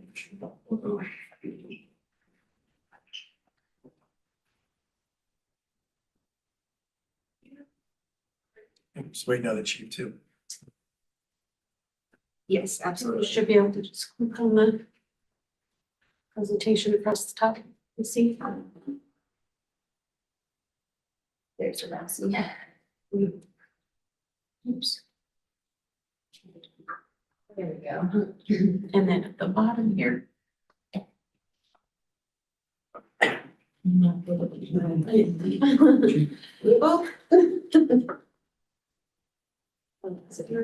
I wanna go over there? Yeah. There it goes. Yeah. It's touching. Gosh. And like, Full screen on the bottom. oh, on the bottom. Yeah. Down the corner? Right there. That work?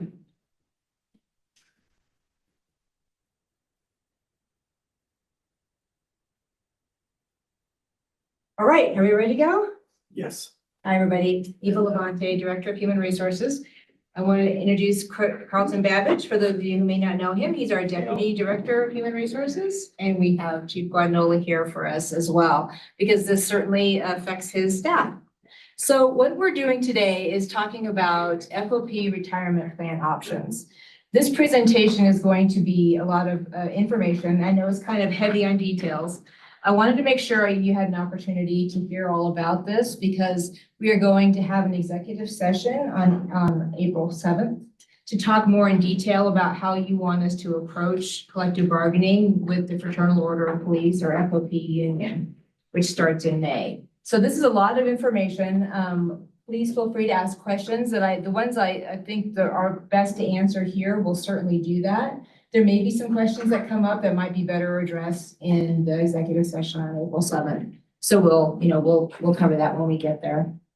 I think it's important to take a step back and talk about why we're having this conversation. So in 2023, during collective bargaining, we agreed with the FOP union that we needed to do a deeper dive into the two different types of retirement plans. So both the city and the union felt that they were comfortable with the information and they understood what their options were. So we're going to start there. So the two different options that you can have in a retirement plan, defined benefit programs, often referred to as a pension program. So a pension program is a program where, like all programs, both the employer, the city, and the employee contribute funds to their retirement plan. With the defined benefit pension program, the benefit is when someone retires in this program, they then have a set amount of money they have for their lifetime. And that is something that is certainly appealing to folks. It is something that's different from a defined contribution. Often you hear about defined contribution more like a 401k. Ours is a 401a, which is for government entities.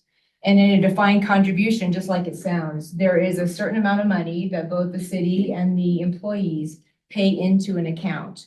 And then they can also choose how they want to invest it, more aggressively, more conservatively. And then at retirement, they have an amount of money that they can use for their retirement spending. The difference is a defined contribution program does not have a pension for life. So when the amount runs out, it runs out.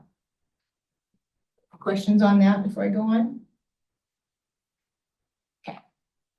So in this review process, the FOP leadership and city leadership agreed that we would hire a third-party outside consultant. We worked together and chose Highest Group, which is a subsidiary of Morgan Stanley. And what we asked them to do is take a look at our current 401a plan through Mission Square and compare that to the Fire and Police Pension Association, or FPPA, which is a pension program. And what we did, they did a lot of work up front, highest group, and then we had both Mission Square and FPPA come in and do a presentation, and then we had time to answer questions, and really drill into the differences between the two plans. Then the highest group came back and gave an in-person presentation to any members of the FOP who were available. We also videotaped it and had it available for those who were not. And any interested city staff could also come to the presentation. Highest was asked specifically to give factual information about the two different types of plans. They were not asked to give a recommendation on what they should do or what the city should do. So it was strictly straightforward information about what the differences are between the two plans. And then shortly after that time, the FOP membership were asked a question, should we offer this plan? And 88% of FOP members did say they wanted to offer the plan. So the cost structure is different between a defined contribution and defined benefit. So on the left, the defined contribution is the current plan that we offer to FOP members, where 10% of the employee's salary goes into the account pre-tax. And then the city also pays another 10%, so total of 20% for the year. And the contributions can be changed through our labor negotiations. So the city could agree to, for example, contribute more or change the vesting period, things like that. So those can be altered with a defined contribution plan. And both plans have a mandatory contribution requirement. So over on the right, when you're looking at the program offered by FPPA, that is a little bit different. It has a 12% employee contribution, and then the higher contribution for employer also, plus a 1.9% that's split between the two. So you're looking at a higher overall contribution. Those contributions are dictated by FPPA. They are not up for the city to choose. It's something that we have no control over. And in the end, FPPA has actuarial information behind the scenes. So they're saying they need this amount of money to offer the fixed benefit that they're offering through the pension program. There's also a hybrid option. We won't go too far into detail on that, but a hybrid option is something an employee could choose. And that is a little bit of defined contribution and a little bit of a pension program. So it's a lower pension with some money that's still going into a defined contribution type program. Those contributions are less, totaling 19.9% that goes into that. And again, FPPA decides how much money goes into these accounts and how much they need. And again, it's mandatory participation. So what does that mean in real dollar? Oh, sorry. Councilmember Madero? On, so those contribution rates are set by FPPA, but so when it increases to 26.9 in 2030, is the split also defined by FPPA? Correct. The city would also always have the option of picking it up for the employee, but typically they set it where it's this much should be contributed by the employee, this much by the employer. And beyond 2030, again, they have the option, the FPPA board can decide and will tell you as an employer and an employee how much you need to contribute, because the formula for a pension is set. And then they have to know actuarially, they're sort of guessing, but smart guessing with an actuary behind the scenes, deciding how much they need to contribute. And so was this, on the last slide, you said like 88% of members voted for the defined benefit plan. Was this shared with them beforehand? Because this was something that, everyone wants a defined benefit plan, but when they found out that they had to pay more last time, they kind of had a change of heart where it's like, well, yeah, we want the defined benefit plan, but we don't want to pay any more than we're paying into the current plan. It's a great question. Yes, that was shared with them. Okay. And we'll get to in a few slides here. But in current employees, if they join, if we offered FPPA, do not have to join. So they have the option of staying in their current plan with Mission Square, or they could move over to the new plan. So they were, the vote that they took was to offer it. That doesn't mean necessarily that they're gotcha. voting to join. Right, Does that make sense? yeah. Councilman Marquito? I think you might have answered the question, but which plan are they under now? They're under the defined contribution program. Okay, but would I think they'd have to stay there for like for the remainder of their employment, wouldn't they? It's a great question, and I don't want to push off your question, but in a slide or two, we're going to get to show how they could move over to the other plan if they wanted to. Okay, and you're saying not the group, but just an employee can pick and choose different plans. That's correct. Only current employees. So current employees right now could choose which plan they wanted to be in. If this decision is made to offer FPPA, there'll be a line in the sand where new employees have no choice. They would have to join FPPA. But once the current employees are on that plan, then they need to stay on that plan. That's for the correct. Remainder, okay. That's correct.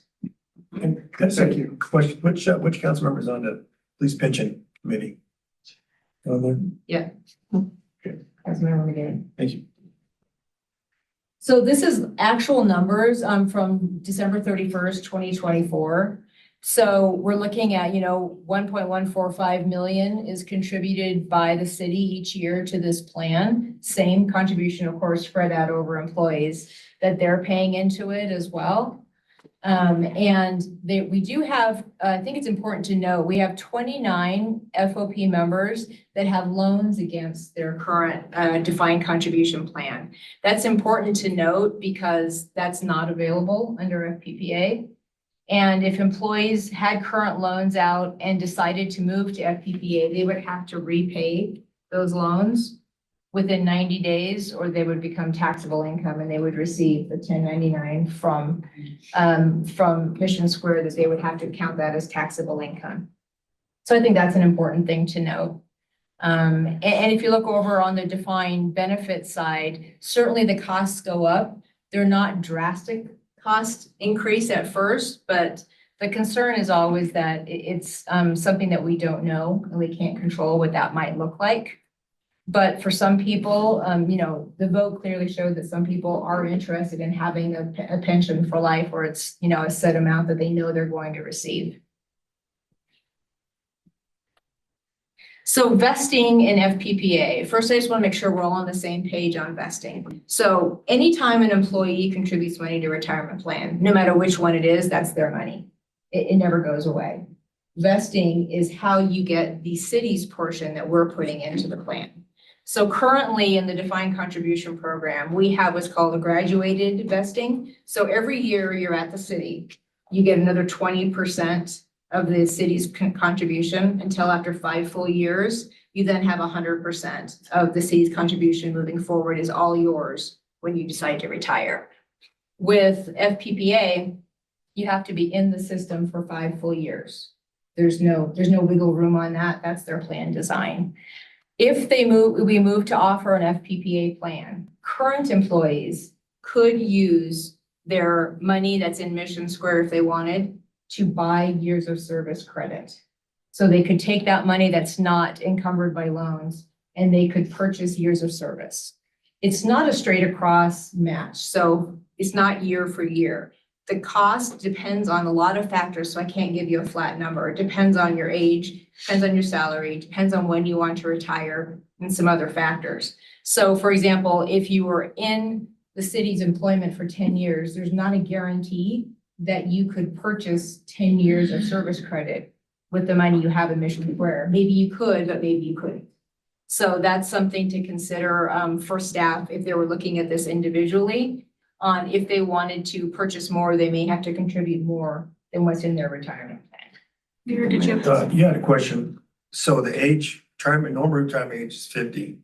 And you have to have 25 years of service. But Right, at that for- time, you can for only police, get yeah. 75%, right? Right, so the formula under FPPA is, it depends on a number of factors what you actually get as a pension. It depends on, your average 3 years, highest 3 year salary, depends on your age when you're retiring, depends on the beneficiaries you choose. So it's not just a flat 75%, it just depends on a lot of individual factors. Thank you. Yeah. Other questions? That's where we came. Sorry, you had your hand up. He answered it. Mine was how many years of service for, they get full pension. Yeah, and you can also pull early pension, or you can pull, full pension. The longer you work, the longer it goes. Yeah, but they can go 25 years. So with regards to FPPA, I guess what is the, are there any like, early withdrawal restrictions? Yeah, you can't withdraw it early unless, if you do, early retirement, so before age 50, then you have a reduced benefit. Okay, and then the other part too, what about the ability to control your, as far as where your investments go? Like as far as, when you're putting money in, you have the option with some, savings folks where you could actually say you wanted to go here or here, whatever. Do you have that ability here with FPPA? No, FPPA board decides how the money is invested. And how is that usually? I don't have a great answer for that. It depends on, they have actuaries and, financial advisors. So of course, they're always trying to do the best with the money that they have. But it's out of the city's control and out of the employee's control. So is it more like you're not having a lot of, it sounds like to me, I guess with the PPA, it seems like you don't really have a lot of control compared to what you currently have now is with the city, is that? That's correct. Okay. Yeah, in the defined contribution program, the employee decides how they want to invest, whether, moderate, aggressive, more conservative, and can move it around. Mhm. Thank you. Mayor Pro Tem Lovell? And then Councilor- Thank you very much for the presentation. What was their thinking on what they chose? At my age, you can imagine that during a career, I've had every kind of pension possible. So I can see that the total is bigger Right. on the new one. On the other hand, their contribution is larger also. The cities isn't a significant change. And I did find it striking that they chose not to have an option for getting a loan, which they currently have under the other plan. So what was the thinking that went into the new plan that was more appealing to the 88% of union members? I wish I had a solid answer for that, but I can tell you what I've gleaned from talking to people, and there certainly could be other factors. I think that, the pension for life, the dollar amount that you get for the rest of your life is always appealing to people. I think, the fear is always that, when you have a defined contribution program, oh my gosh, what if I live to 95 and my money runs out? I think that's always a concern. And FPPA does not have a loan option, and we clearly have staff that take advantage of that, either in higher or lower amounts. The average loan is $20,750. So that's some significant money that's coming out of the program for current life expenses, whatever those might be. Yeah, and I can just talk from the Councilmember Darrell? commission point of view. A lot of officers don't like managing their investments. They don't feel comfortable managing their investments, so they'd rather not have to worry about that. So the ease of it and just the stability, right? Knowing that you're gonna have a set retirement waiting for you rather than trying to manage your funds, hope that you have enough to retire on and then make it last through, your entire life. So those are two big things. Another one that I hear a lot is recruiting. Apparently, a lot of other jurisdictions have the pension plan, so it makes it difficult to compete with them when it comes to recruiting. We tell them our retirement, which is pretty good, but then, when they hear about the defined benefit, a lot of recruits tend to lean towards those jurisdictions for that. So I've heard that it has impacted recruiting. Yeah, it's interesting. Carlton pulled some great numbers before this presentation. We've had really good luck with recruiting in the last, 5 years that we've looked at. So we haven't had a significant issue with that, but I hear that's a concern. I will let you know that we have 42% of Colorado police agencies currently offer FPPA. My question was gonna be, do we know the funded status of the FPPA pension? As far as how solid they are and Yes, how many assets they have versus their projected liabilities? that number, of course, is gonna change on a regular basis. They have asked for more funding from the state in the past. And certainly rates can go up, if they need more. So I don't have a great answer for that as far as hard numbers, but, you know, all pension programs are always, you Yeah, know. it comes out annually.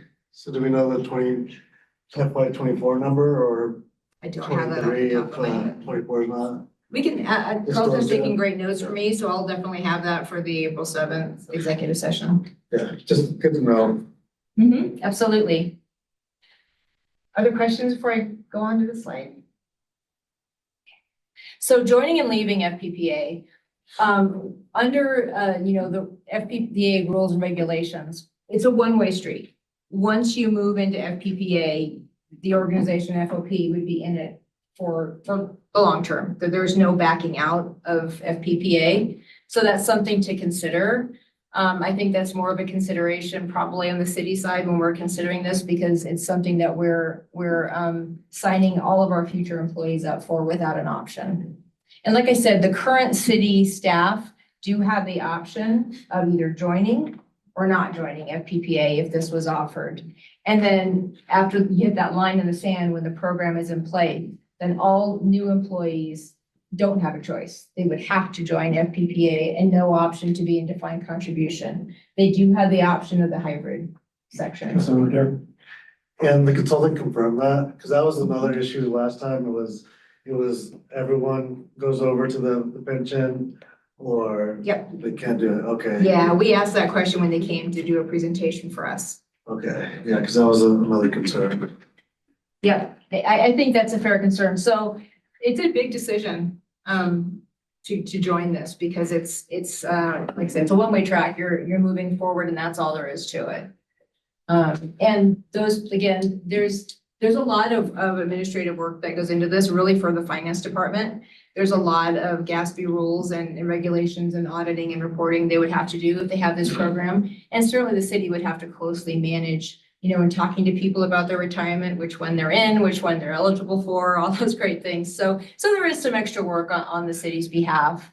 And it is important, I think, to know that if an employee was in the pension program and they wanted to continue with a pension program with FPPA, they would need to go to one of these 42% of Colorado police agencies if they wanted to continue it.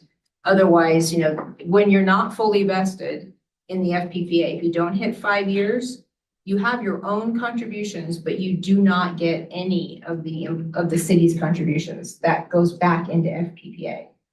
So it's a big decision for them to leave before 5 years if they're not going to another FPPA agency. Other considerations, like I said, FPPA does require 5 years to be fully vested. One thing the city could do during collective bargaining is we could choose instead to offer a shorter vesting schedule for the FOP members if they stayed in the defined contribution. We can also choose to, in negotiations, increase the amount going into those accounts. So it's another lever to pull to increase their retirement program when they retire. And the FPPA does decide how much this costs. And if we're in it, we're paying it, or the employee is paying it. There's no option to say no thanks or work it out during negotiations and collective bargaining. That'd be something we would be responsible for.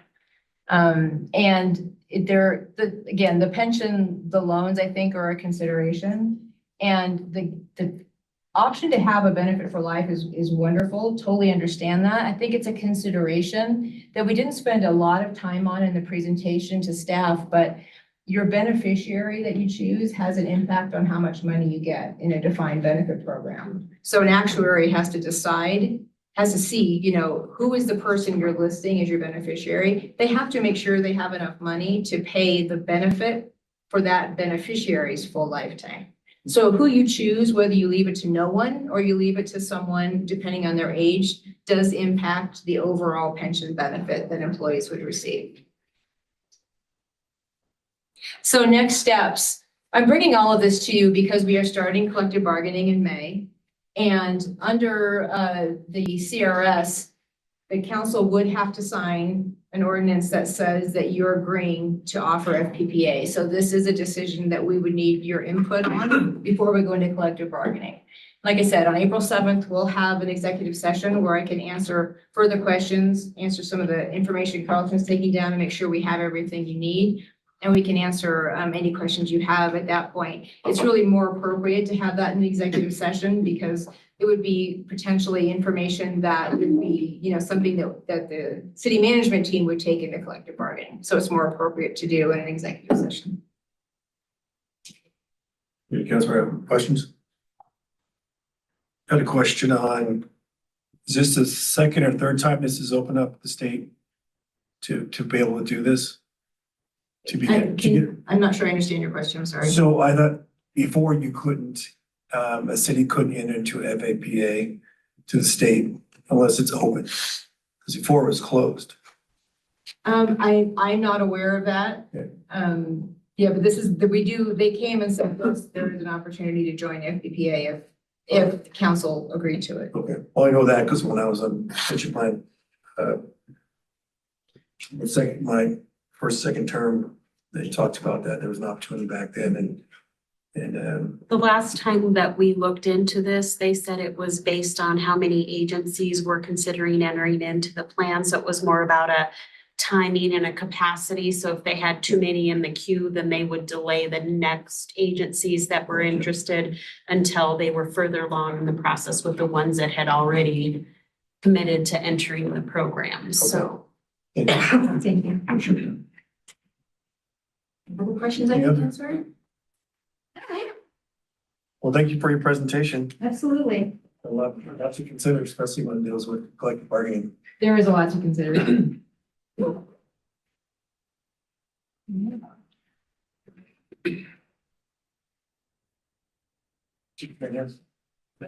Thank you, Chief. Do you guys like this tread through? You want to break?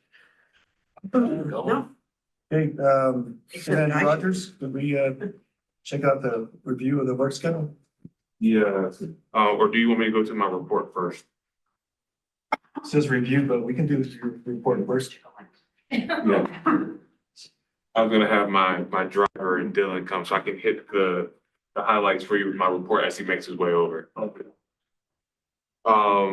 Couple big things. Community, we have a community garden public meeting, March 27th, April 2nd, for 2 new community gardens as part of our Advancing Commerce City Together program. So more information is out there for the upcoming one this Thursday. Our community wellbeing team partnered with DMV to go to host a new program that brings DMV services to Coloradans that have limited access. It was well attended where we had 46 attendees. Due to the success, DMV is willing to come back out on a more regular routine basis.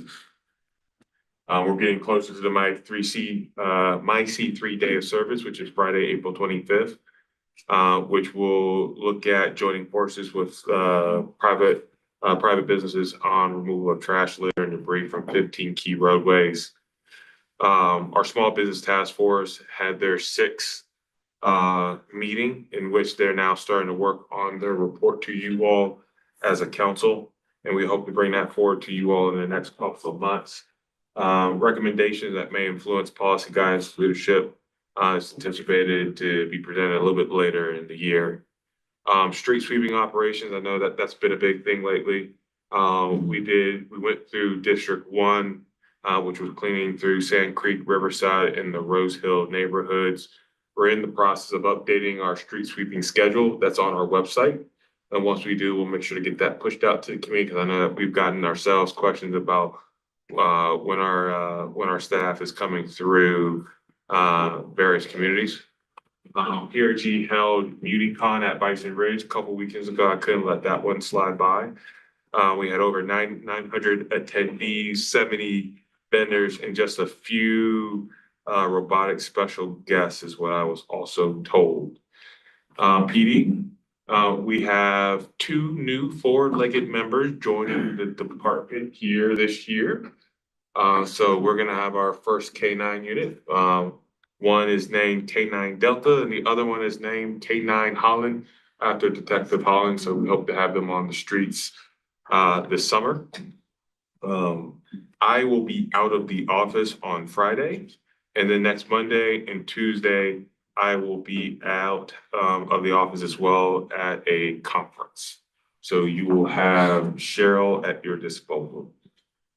Thank you. Walking through the meeting agenda, Dylan, if we can flip to the regular meeting, as requested by council, we attached the April 7th meeting.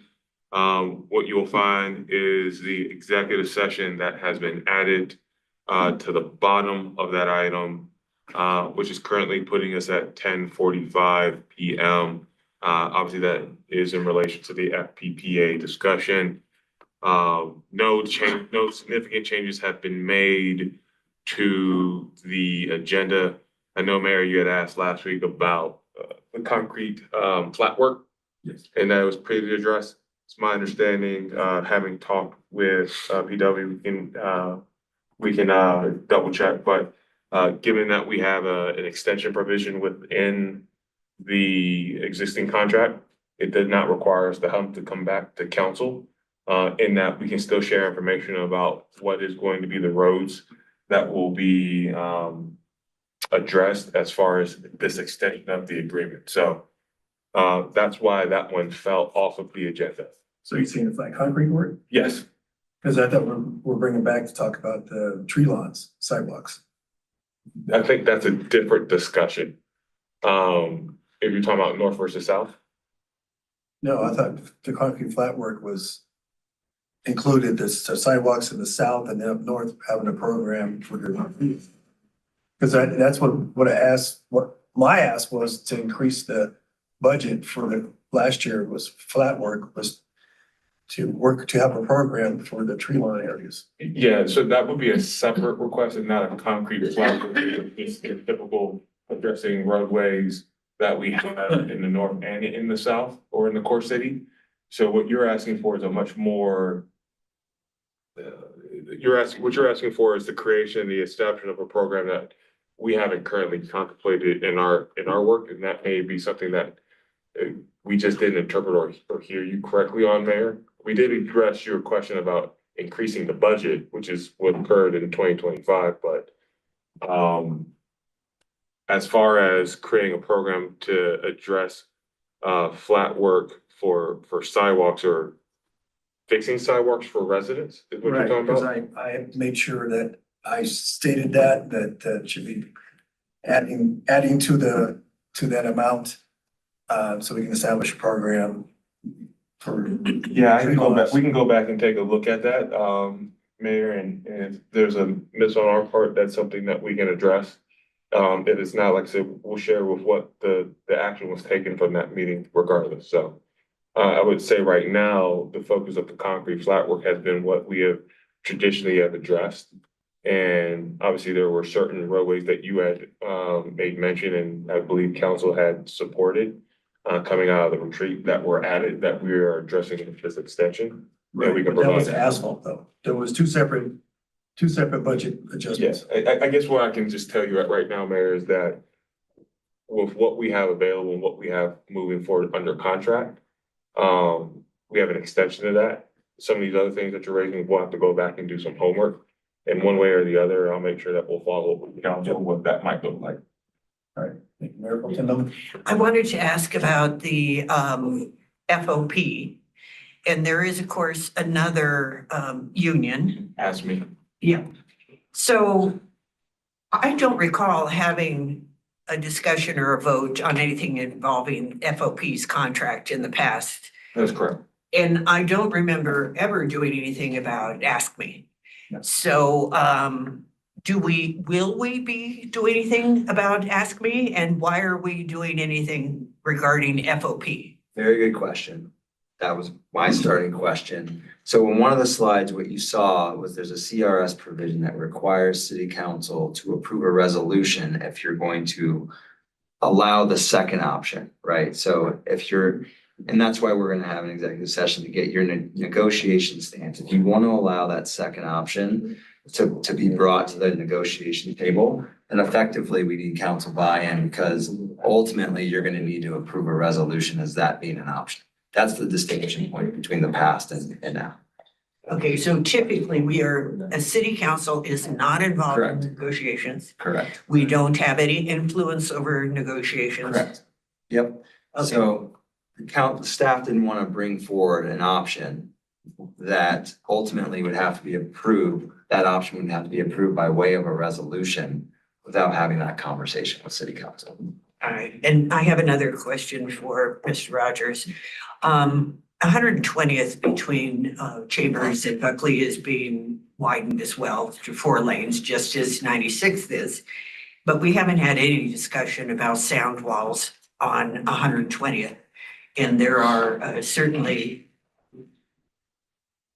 condominiums and apartment units that are close to the street and will be even closer to the street when there are 2 more lanes and a median added.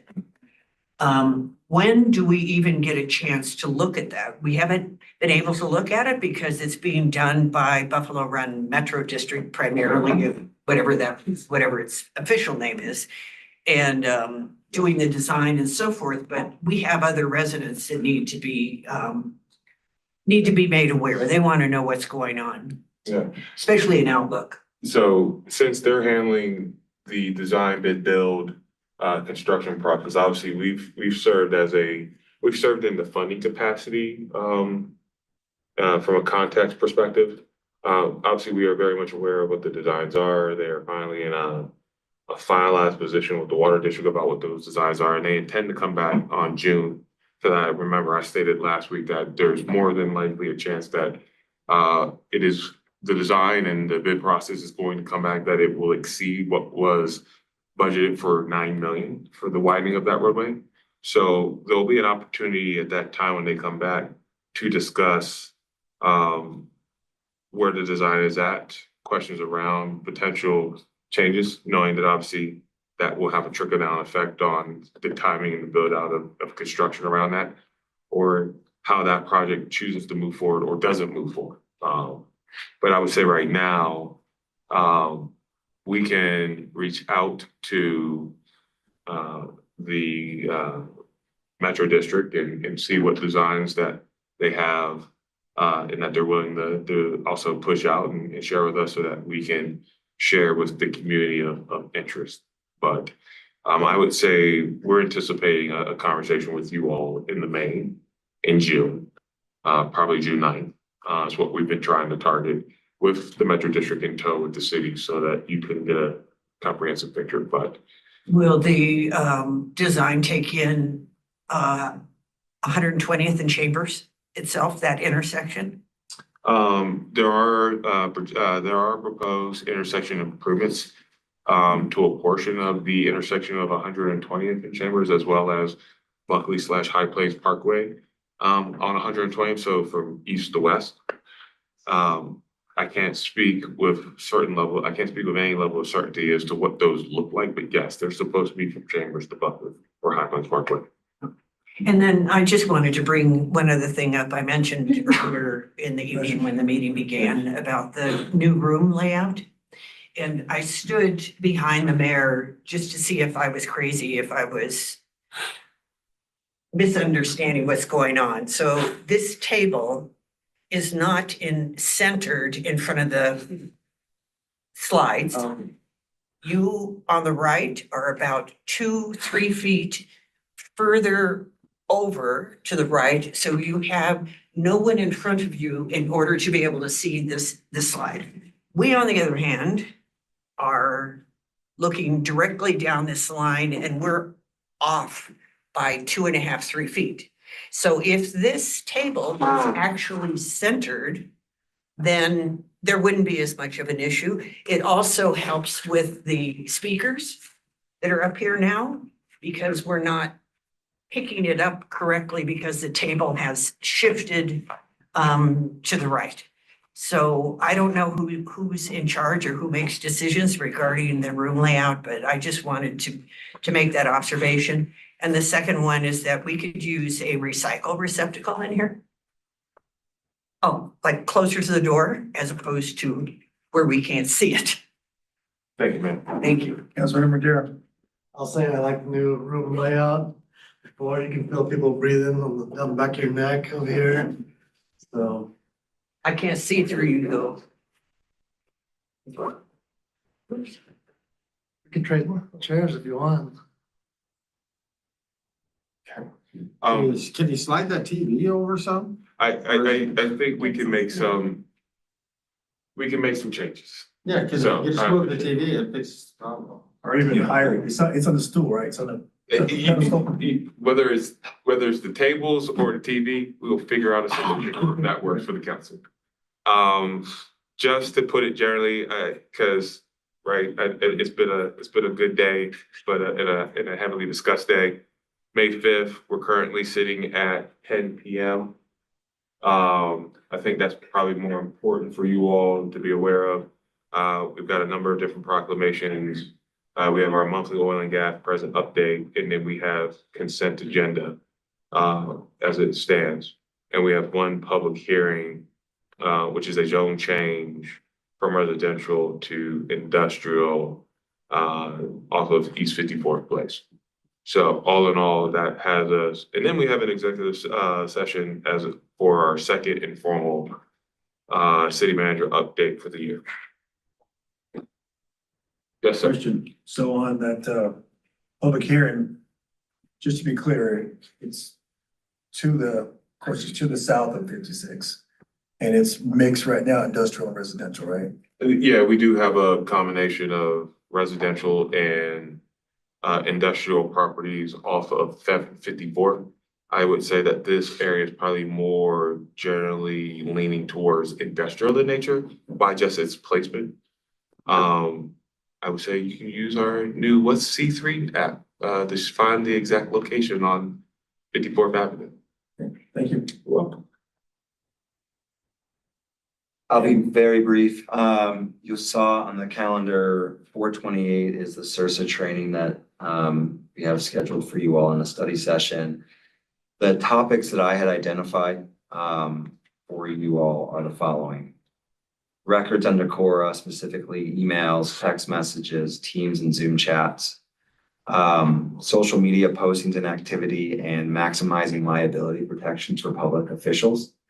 If there are any other topics that you all would like to have Sam Light and at CIRSA discuss, I'm all ears. These are things that I think we should just be reminding you all of every year. Yes, sir.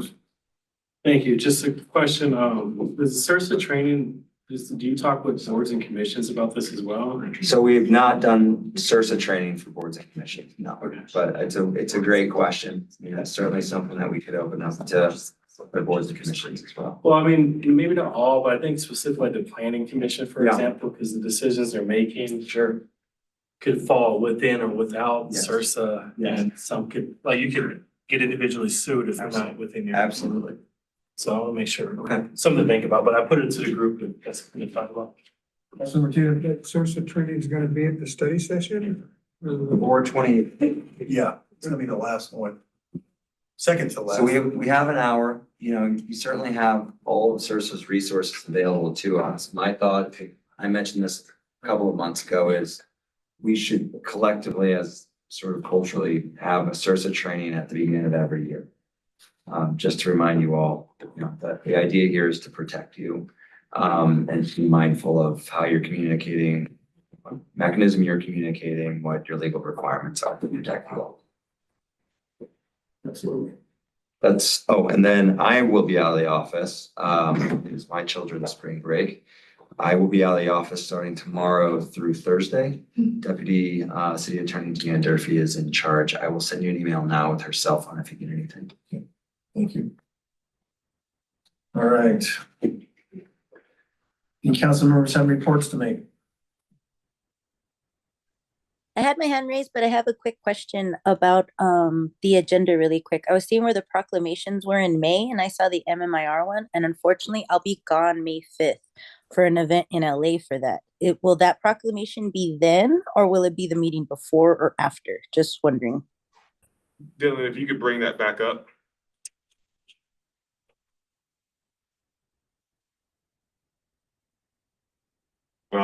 It would be on May 5th, ma'am.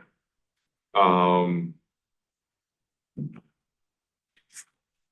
mean, theoretically, we could I don't want to speak for you, Dylan, but we could move it up to the 21st. I would really appreciate that if you can. Sorry, Dylan, to add more work to you, and I thank you a lot for making that proclamation as well.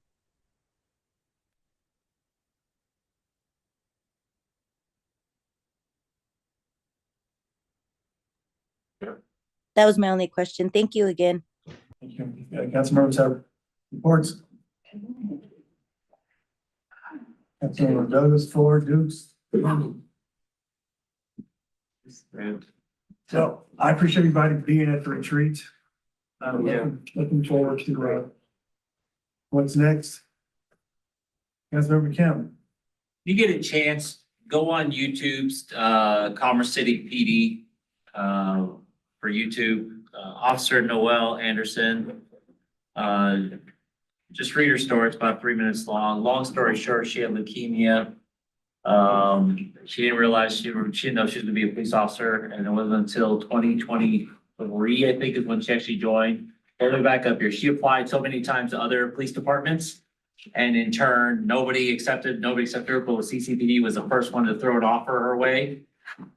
She jumped on it. She did well during the training academy.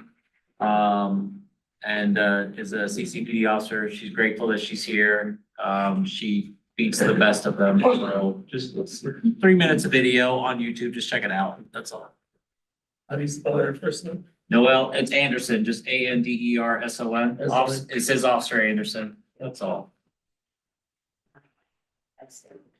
I'll be working with President Lovato for next Monday's joint meeting with M14. Let's see if I can get that over to you, Dylan. Thank you, Mayor. Thank you. Just no more, we're adjourned. Thank you. You don't have such a chance. Thank you all. Have a good night. You too, Renee. No, you were going to that meeting. No. Excuse me. Want me there? You want me? You need me there?